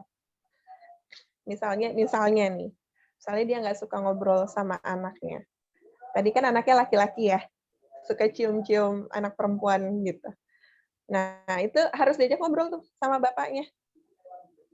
Ayah, itu tadi Fatih di sekolah gini. Bicara pelan-pelan. Ayah ajak ngomong dong gitu. Yang boleh cium Fatih tuh siapa aja? Yang boleh dicium Fatih tuh siapa? Yang boleh nyium Fatih siapa aja? Yang boleh dicium Fatih siapa aja gitu. Ayah dong, yuk, ayah ngomong kan sama-sama laki-laki. Itu kita sedang pelan-pelan membangkitkan peran keayahannya. Gitu. Karena apa? Karena dia nggak dapat sosok ayah di keluarga, dia nggak dapat contoh. Jadi laki-laki, jadi kepala keluarga itu harus gimana sih? Kalau anaknya begini gimana sih? Gitu. Nah, kita yang ngerti pasangannya, didorong. Ayo, itu namanya hands on ya, didorong. Coba ya, ngobrol ya, yuk, Bunda temenin yuk, gitu. Pelan-pelan didorong. Pertama, peran ngobrol ke anak. Terus yang kedua, peran apa lagi? Peran-peran yang lain itu harus didorong. Didorong pelan-pelan. Kita yang ngerti ya. Didorong pelan-pelan sampai dia secara nggak sadar mulai bisa memahami dan melakukan peran-peran keayahannya di dalam rumah tangga. Gitu. Ya, memang lama. Dan itu butuh istri yang sangat sabar. Selama dia nggak temperamental, selama dia nggak marah-marah sama kita, nggak merendahkan kita, temenin terus. Karena apa? Karena dalam pernikahan, itu kadang-kadang Allah mentakdirkan kita menikah, bukan hanya suami yang harus mendidik istri. Tapi seringkali dalam pernikahan, itu istri yang Allah kasih tantangan untuk mendidik suaminya. Gitu. Jadi kalau Bunda mengalami hal-hal tadi, dapat pasangan yang ada masalah nih, punya hutang perkembangan gitu.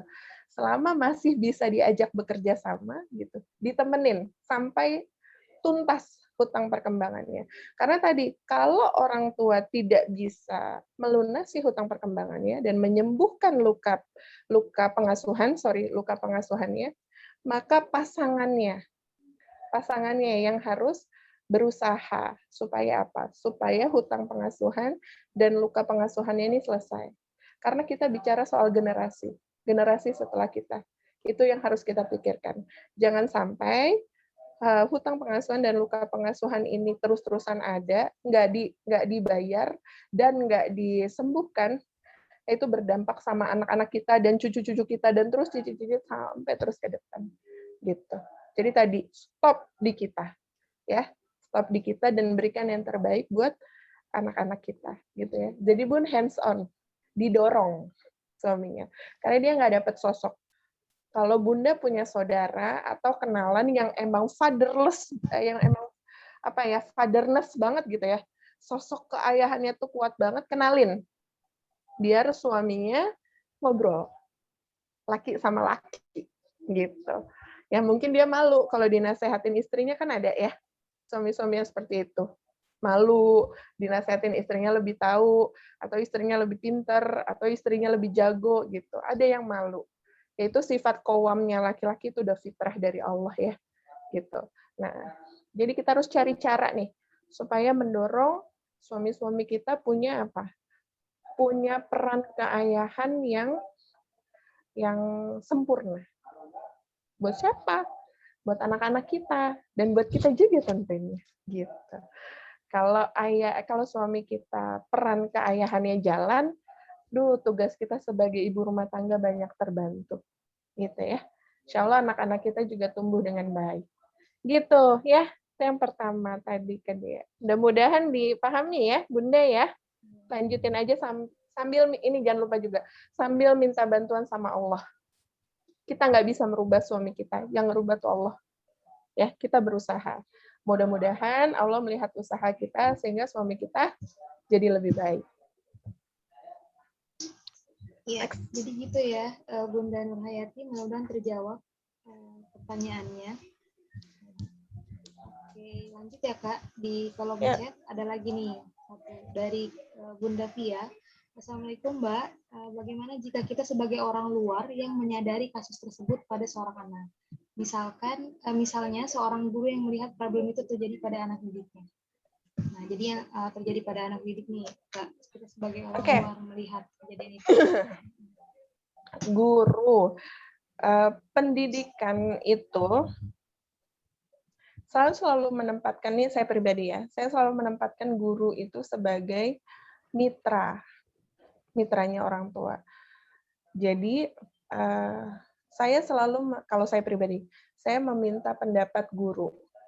Itu kalau orang tua yang bisa diajak kerjasama. Kalau orang tua yang nggak bisa diajak kerjasama, kadang kita suka bingung sebagai orang luar mesti gimana. Gitu. Nah, biasanya saya suka kasih advice, ngobrol sama orang tuanya. Kalau misalnya kan guru biasanya suka lebih peka ya, kan belajar psikologi pendidikan kan kalau guru itu. Ya nggak sih, dia? Kalau guru kan belajar betul. Iya. Kalau guru tuh pasti belajar psikologi pendidikan, pasti belajar psikologi perkembangan anak gitu. Anak segini harus diapain sih? Panggil orang tuanya, ngobrol. Dari obrolan pertama tuh biasanya suka ketahuan. Kalau kita peka-peka dikit gitu ya, suka tahu nih model orang tua kayak apa nih yang seperti ini. Apakah anak model orang tua yang anaknya disekolahin, ranking 1, juara kelas, orang tetangga, pamer sama tetangga, atau model orang tua yang penting anak saya happy, terserah dia bakatnya apa, passionnya apa, yang penting saya happy, atau orang tua ya udah sekolah cuman untuk memenuhi apa nih ibaratnya, memenuhi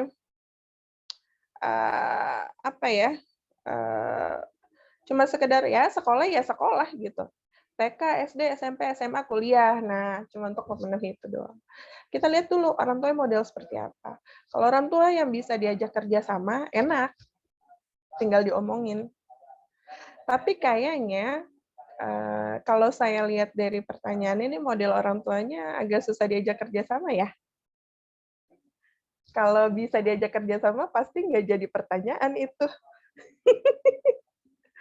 Gitu. Gimana, Bunda Via? Mau open mic langsung nggak, Bun? Iya, Mbak. Jadi lanjut. Iya, silakan. Jadi kasusnya itu orang tuanya itu kayak mana ya? Kayak kurang terbuka gitu dengan masalah anaknya, dengan masalah dia sendiri, dan saat kita juga ngobrol sama dia juga nggak mau terbuka sama kita. Padahal kita juga sadar kalau anak dia tuh lagi nggak baik-baik aja kayak gitu. Tertutup ya. Tapi sudah pernah diajak cerita belum orang tuanya? Sudah pernah diajak ngobrol belum? Sudah. Alhamdulillahnya udah, tapi masih belum ada juga kayak gitu. Masalahnya adalah tertutup, ya, tidak terbuka. tapi frontal nggak orang tuanya? Orang tuanya kayak mana? Kasusnya tuh anaknya itu bisa dibilang udah berakibat ke kayak psikisnya mungkin. Kayak di sekolah juga dia berbeda dengan anak-anak yang lainnya. Tapi di saat kita diskusi dengan orang tuanya nggak mau jujur sama kita, nggak mau terbuka dengan apa yang terjadi di rumahnya. Tapi orang tuanya situasinya menuntut guru untuk bisa memberikan perubahan sama anaknya gitu. Oh, Bisa iya betul. pelajarannya segala macam. Iya, yang pertama kalau ada kasus seperti ini, kalau sudah berakibat ke psikisnya, ya, aduh kalau udah kena psikis tuh udah kena semuanya deh, itu bahaya banget. Itu udah ibaratnya lampu kuning buat kita gitu ya, sebagai orang tua. Nah, anak itu untuk bercerita itu butuh percaya sama orang yang dia ceritain. Saya yakin dia bukan anak yang bisa cerita sama orang tuanya, kalau kasusnya kayak gini ya. Nah, kalau aku jadi Mbak Via, aku akan memposisikan diri dan berusaha bagaimana caranya si anak ini mau cerita. Apalagi misalnya kita wali kelas ya, kan tanggung jawab ibaratnya kita orang tuanya di sekolah gitu. Jadi berikan dia buat dia percaya bahwa dia safe sama kita, dia nyaman sama kita, dia bisa cerita apapun sama kita tanpa dia merasa disalahkan. Kenapa? Karena gini, ketika anak itu kan full of emotion harusnya. Anak itu adalah kelas berapa sih, Mbak? Kelas 4. SD kan? Ya, SD. Nah, itu harusnya emosinya tuh terlihat gitu. Dia seneng, dia gembira, dia bahagia gitu. Excitement-nya itu kelihatan gitu. Ya. Nah, itu tuh dia harus punya saluran emosi. Ketika dia tidak bisa menyalurkan itu dengan bercerita misalnya sama orang tuanya, dengan berekspresi misalnya sama orang tuanya, maka kita sebagai gurunya harus bisa jadi tempat di mana dia bisa mencurahkan itu. Di mana dia bisa mengekspresikan itu. Kenapa? Karena paling tidak ada beban psikisnya dia yang sedikit terkurangi. Ya, jadi kita membantu mentalnya itu paling nggak sakit-sakit banget. Itu yang pertama. Yang kedua, tetap harus dibicarakan dengan orang tua.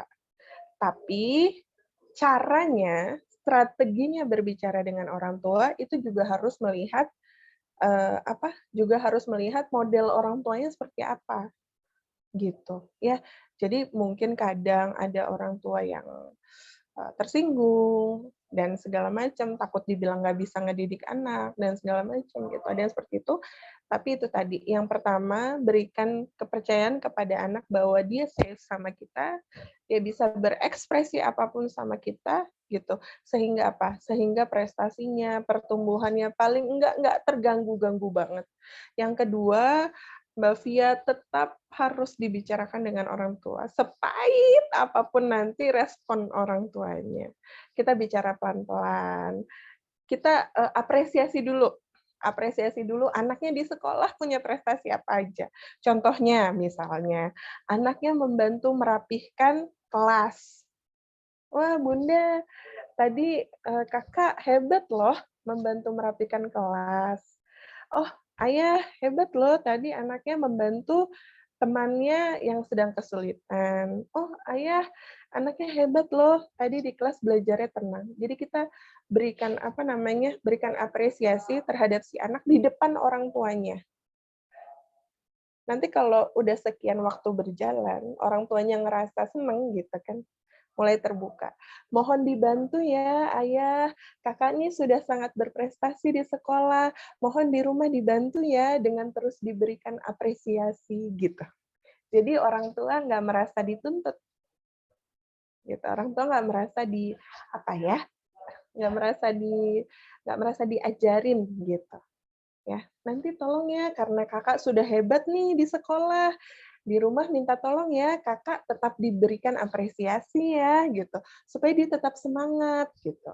Nanti selanjutnya, sambil kita Kalau anak udah ngerasa safe sama kita, dia akan cerita. Ya, aku misalnya nih, suatu hari dia cerita, iya kemarin ayah ngasih aku pujian, misalnya gitu. Oh, kita bisa tambah tuh level pembicaraan kita ke orang tua. Mulai yang lain lagi yang kita bicarakan. Ayah, kakak kurang konsentrasi nih, mungkin terlalu banyak main gadget, atau mungkin terlalu banyak nonton TV, gitu. Coba yuk, ayah sama bunda luangkan membaca bersama, atau makan bersama sambil ngobrol, atau main layangan bersama, atau apa, gitu.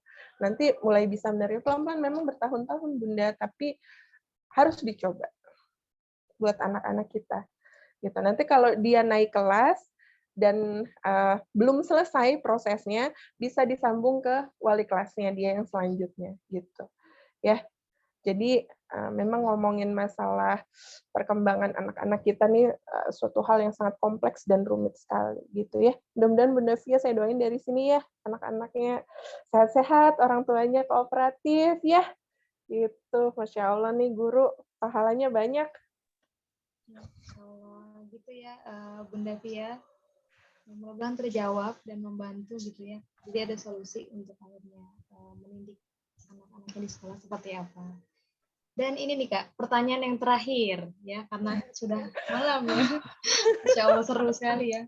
Nah ini pertanyaan dari Bunda Ririn.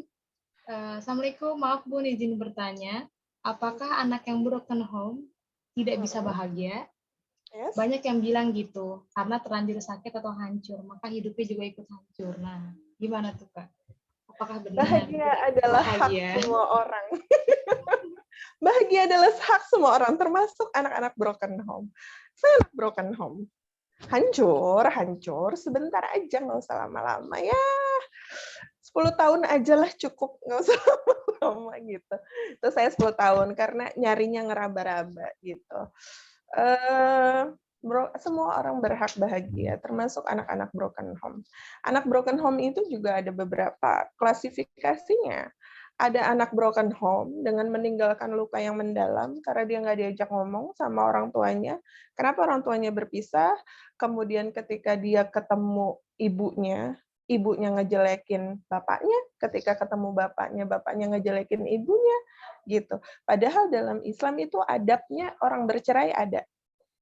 Adab orang kalau sudah bercerai tidak boleh mengingat keburukannya. Tidak boleh mengingat keburukannya, ingatlah kebaikannya. Kecuali untuk pembelajaran seperti tadi saya cerita ya, gitu. Ya. Itu apa yang saya alami. Mudah-mudahan mantan suami saya sekarang sudah menikah lagi juga dan sudah punya anak lagi juga. Mudah-mudahan beliau bahagia gitu. Ada hal-hal yang baik juga gitu. Jadi dalam Islam itu ada adabnya ketika orang sudah bercerai.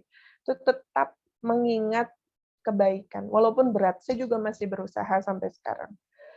Tetap ingat kebaikannya. Dan jangan pernah sudah bercerai terus jadi musuh gitu. Enggak. Kenapa? Karena punya anak. Gitu, ya. Istrinya mantan suami saya melahirkan. Itu saya nengok, saya datengin gitu. Saya jenguk, saya ngobrol banyak gitu ya. Biasa aja gitu, ya. Nah, anak broken home itu ada beberapa sebabnya. Yang hancur sehancur-hancurnya, apalagi ketika misalnya dia disuruh milih. Kamu mau ikut bapak, apa mau ikut ibu? Wah, nggak bisa kayak gitu. Gitu. Yang saya lakukan kepada anak saya adalah Hana, anak saya namanya Hana. Ketika mau bercerai itu, saya bilang, saya nggak pakai frasa bercerai ya. Saya bilang sama anak saya, Umi sebentar lagi tinggalnya nggak sama Abi. Kenapa? Karena ada permasalahan yang tidak bisa diselesaikan kalau satu rumah. Jadi rumahnya harus pisah. Gitu ya. Rumahnya harus pisah. Dan dengan berpisah itu, insya Allah Abi lebih bahagia, Umi lebih bahagia. Dan Hana tetap anaknya Umi dan Abi. Jadi Hana boleh tidur sama Umi, siangnya main sama Abi, boleh. Gitu. Ya, ini permasalahan Umi dan Abi. Itu yang saya bilang sama anak saya.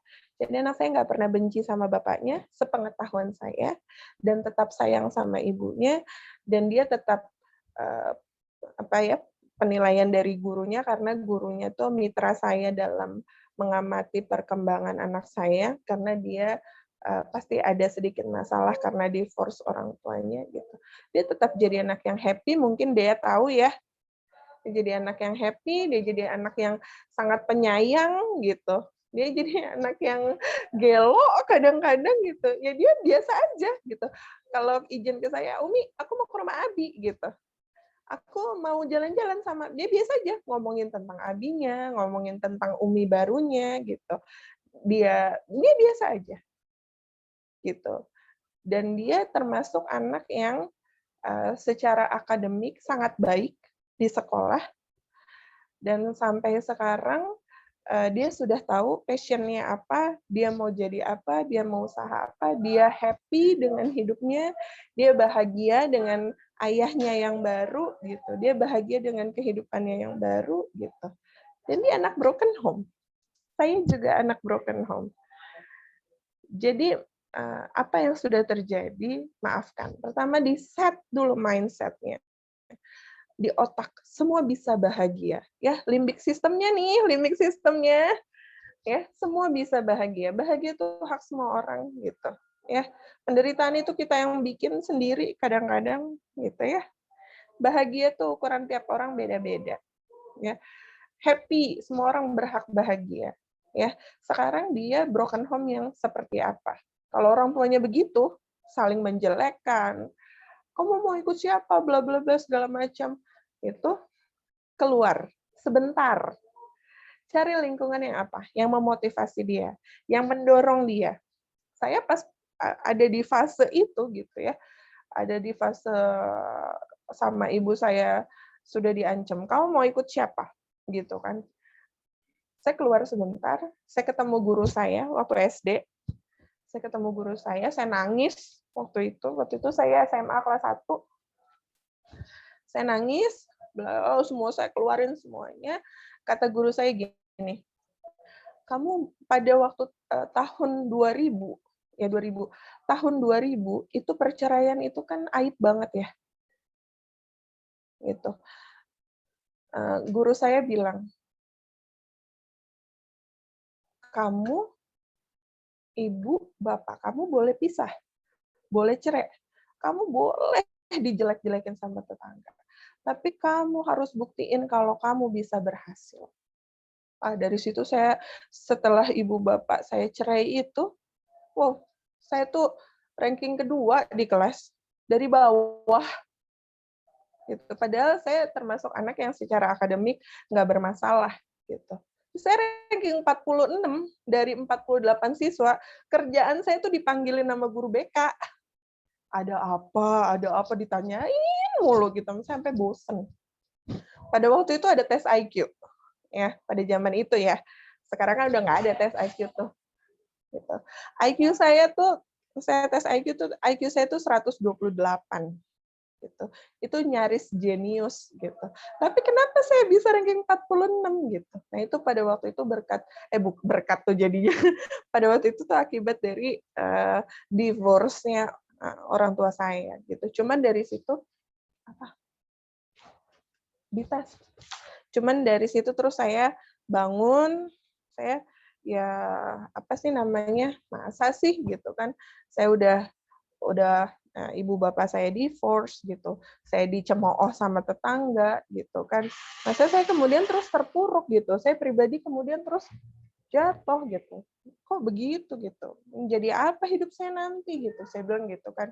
Akhirnya saya keluar, saya ketemu teman-teman saya yang hebat-hebat lah ya gitu. Saya banyak ngobrol, saya ketemu alumni-alumni SMA saya yang hebat-hebat, yang udah pada jadi orang dalam tanda kutip. Saya ngobrol sama mereka. Udah, yang lalu sudah selesai gitu kan. Bukan sudah selesai ya, lupakan dulu sebentar, dipeluk aja bahwa ya Bapak Ibu saya divorce, terus kenapa? Itu bukan mau saya gitu. Saya belajar mati-matian pada saat itu, ibu saya cuma kasih pilihan, kamu kuliah di UI, kalau enggak kamu jadi karyawan aja, gitu. Ibu saya cuma ngasih pilihan itu. Karena satu, kita nggak punya kendaraan untuk pergi jauh-jauh. Dua, pada waktu itu, waktu saya kuliah belum ada Transjakarta, jadi kalau misalnya pilihannya itu dua, kuliah di UNJ atau kuliah di UI, pada waktu itu kuliah di UNJ itu jauh banget, saya tinggal di Pasar Rebo, gitu. Jadi pilihannya itu memang kuliah di UI. Nggak ada pilihan lain pada waktu itu. Saya bilang, aduh, kalau gagal nih saya bilang gitu. Udah nggak ngerti lagi deh, udah kayak apa hancur hidup saya. Pada waktu itu saya belajar jarak dari ujian dulu namanya EPTANAS zaman saya, evaluasi belajar tahap nasional, tahap akhir nasional. Kalau sekarang UN kali ya, udah dihapus lagi kan. UN itu ada jeda sebulan. Ada jeda sebulan untuk saya belajar SPMB dulu namanya. Seleksi penerimaan mahasiswa baru. Saya nggak daftar mana-mana, saya daftar UI. Ya udahlah, nggak diterima. Saya jadi karyawan udah gitu kan. Udah, akhirnya saya belajar pada waktu itu, saya nggak les di mana-mana, saya fotokopi soal-soal ujian teman-teman saya yang pada les di tempat yang bagus, saya mau buktiin kalau saya tuh bisa, saya bilang gitu. Apalagi omongan tetangga gitu. Saya give up itu bukan saya bilang gitu kan. Akhirnya saya ujian, saya berangkat pagi-pagi, dah bismillah lah. Aduh, udah soalnya susah ya gitu. Saya bilang udahlah nggak masuk ya udahlah, tapi tetap optimis gitu ya. Masuk sih tapi ini mah masuk gitu. Alhamdulillah saya diterima gitu pada waktu itu. Jadi setiap berangkat kuliah pagi-pagi, setiap berangkat kuliah. Jadi dulu di kampus tuh ada yang namanya mabim, masa bimbingan. Masa bimbingan saya itu 3 bulan. Jadi mabim itu kita harus pakai jaket kuning, ya, jaket alma mater kampus saya dulu, gitu. Saya kan pengen sombong nih ceritanya sama tetangga gitu kan. Saya pengen sombong untuk membungkam ibaratnya gitu, untuk membungkam nih, lo bisa bilang ibu bapak gue cerai gitu, tapi ibu bapak gue cerai itu nggak bisa lo jadikan vonis untuk memvonis bahwa hidup gue akan berantakan. Gitu saya bilang. Akhirnya tiap berangkat ke kampus itu jaket kuning nggak saya masukin tas, saya selempangin di tas saya jalan gitu kan dengan jumawa gitu ya kan. Pada waktu itu kan kayaknya zaman tahun 2002 masuk UI itu kayaknya ya lumayan lah ya gitu kan, nggak kayak sekarang. Wah udah masuk loh gitu. Tin, kuliah di mana lo gitu kan. Kuliah di mana ya saya bilang gitu kan. Terus si ibu ini menyebut salah satu kampus swasta yang letaknya dekat UI. Depan UI persis gitu kan. Kuliah di sini ya gitu. Enggak dong, kuliah di UI, dia diem gitu. Jadi apa ya? Dan itu saya teruskan terus gitu kan. Saya nggak pernah kerja jadi karyawan, saya nggak pernah gitu. Jadi banyak yang bilang sayang banget gitu. Saya nggak. Satu-satunya saya kerja itu ketika saya jadi guru PAUD waktu zaman saya masih kuliah. Itu juga cuma setahun. Saya lebih senang usaha, gagal bangun sampai akhirnya sekarang dia tahu lah ya. Gitu ya, lumayan ya, ada undangan dari gubernur gitu kan, sampai seperti itu. Jadi untuk membuktikan lo hancur apa enggak setelah orang tua lo divorce, itu adalah diri kita sendiri. Mau terpuruk dengan kondisi orang tua yang divorce, silakan. Mau bahagia dengan bangun lagi setelah kondisi orang tua yang divorce, itu juga hak kita. Jadi kita yang nentuin, mau yang seperti apa. Gitu ya. Jadi orang tua divorce, ya udah, itu ujian dari Allah. Gitu. Dan mungkin itu adalah salah satu jalan untuk bikin kita lebih kuat. Salah satu jalan dari Allah untuk kita belajar, oh ternyata dalam pernikahan tuh harus seperti ini loh, supaya nanti nggak terjadi divorce, supaya saya sama suami saya, supaya saya sama istri saya jadi keluarga yang nggak cuma kumpul di dunia aja, tapi juga kumpul di surga. Gitu. Ya, itu sih Mbak Dea, balik ke diri masing-masing. Kalau ngomongin apakah seseorang akan hancur hidupnya, atau ngomongin hidup kita akan bahagia atau happy atau terpuruk atau sedih atau kecewa, itu ngomongin tentang diri sendiri. Bagaimana mindset kita itu men-set pikiran kita dan alam bawah sadar kita untuk terus berjuang jadi happy, untuk terus berjuang bahagia, nggak terpuruk sama keadaan, nggak terpuruk sama masa lalu, nggak terjebak sama masa lalu. Itu kita sendiri. Bergaul ya sama orang-orang positif. Gitu ya. Itu sih, Dea. Iya. Itu tadi ya, Bunda Ririn untuk jawabannya. Jadi masih ada kesempatan untuk bahagia siapapun gitu ya. Oh Seberat iya, apapun, tentu seburuk saja. apapun gitu ya. Harus bahagia. Masalahnya, tuh, karena bahagia itu pilihan kita sendiri. Seperti itu ya, Kak ya. Iya, betul. Nah, alhamdulillah tadi sudah terjawab 3 pertanyaan dan panjang-panjang ya jawabannya, alhamdulillah. Jadi mudah-mudahan itu bisa menjawab semua pertanyaan dari ayah bunda sekalian. Dan untuk mengakhiri nih Kak, sebelumnya ya, karena tadi walaupun udah panjang tapi kayaknya mesti disimpulkan nih. Kira-kira closing statement-nya apa nih dari Katina? Untuk pesan ya untuk ayah bunda dalam mengasuh anak ataupun calon orang tua nantinya. Silakan Kak, closing statement-nya. Iya, parenting itu adalah parenting atau bahasa Indonesianya pengasuhan. Itu adalah amanah maha berat yang dititipkan Allah sama kita.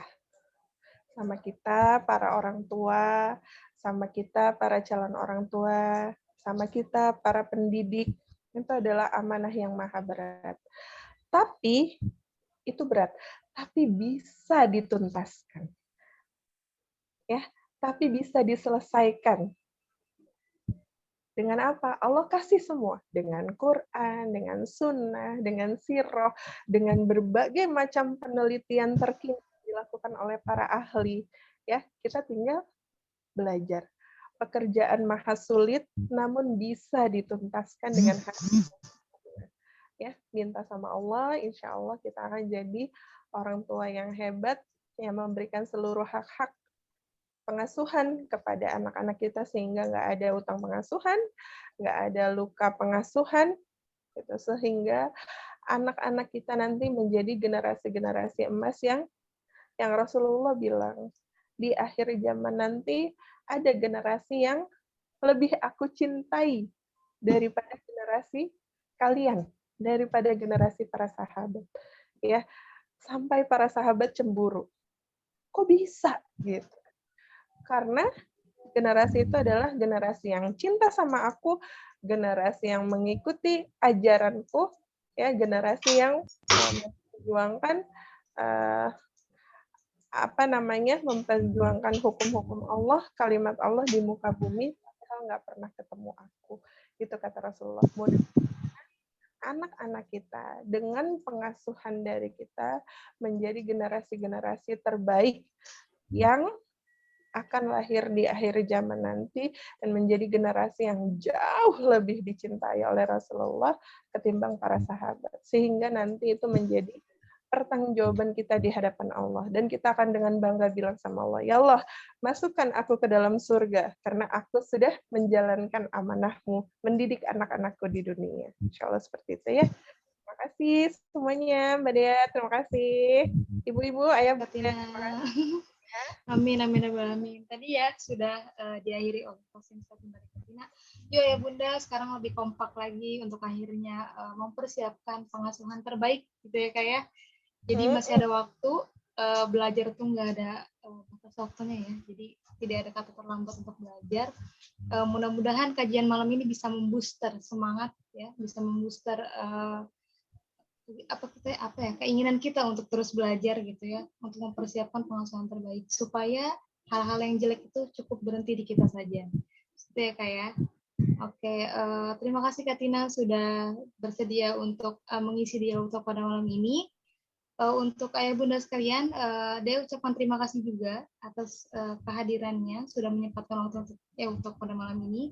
Untuk yang nanya rekaman tadi ya, insya Allah akan ada rekamannya. Insya Allah ini akan kita upload di YouTube Amirul Ummah Indonesia. Jadi jangan takut ketinggalan nih, bisa ditonton ulang sampai bosen gitu ya, sampai kelotok gitu. Seperti itu ya. Ya Kak Tina, terima kasih sekali lagi, Ayah Bunda juga gitu. Dan iya jangan lupa ya untuk Ayah Bunda sekalian yang ingin berwakaf Quran atau sedekah Quran untuk Aceh, karena insya Allah bulan depan kita akan melanjutkan penyaluran di Aceh, boleh kontak Ummah langsung gitu ya, kontak admin Amirul Ummahnya. Gitu ya Bunda ya. Mudah-mudahan ini jadi ikhtiar kita juga nih Kak, untuk akhirnya mempersiapkan generasi terbaik, yaitu generasi Hafiz-Hafizul di seluruh pelosok negeri Indonesia. Amin, amin, amin. Gitu ya. Dari Dea, mohon maaf untuk malam ini jika ada kesalahan. Itu mudah-mudahan bisa bertemu lagi dia untuk pekan depan. Ya, Dea ucapkan terima kasih. Kita tutup dengan hamdalah. Alhamdulillah. Dilengkapi dengan doa kafaratul majelis.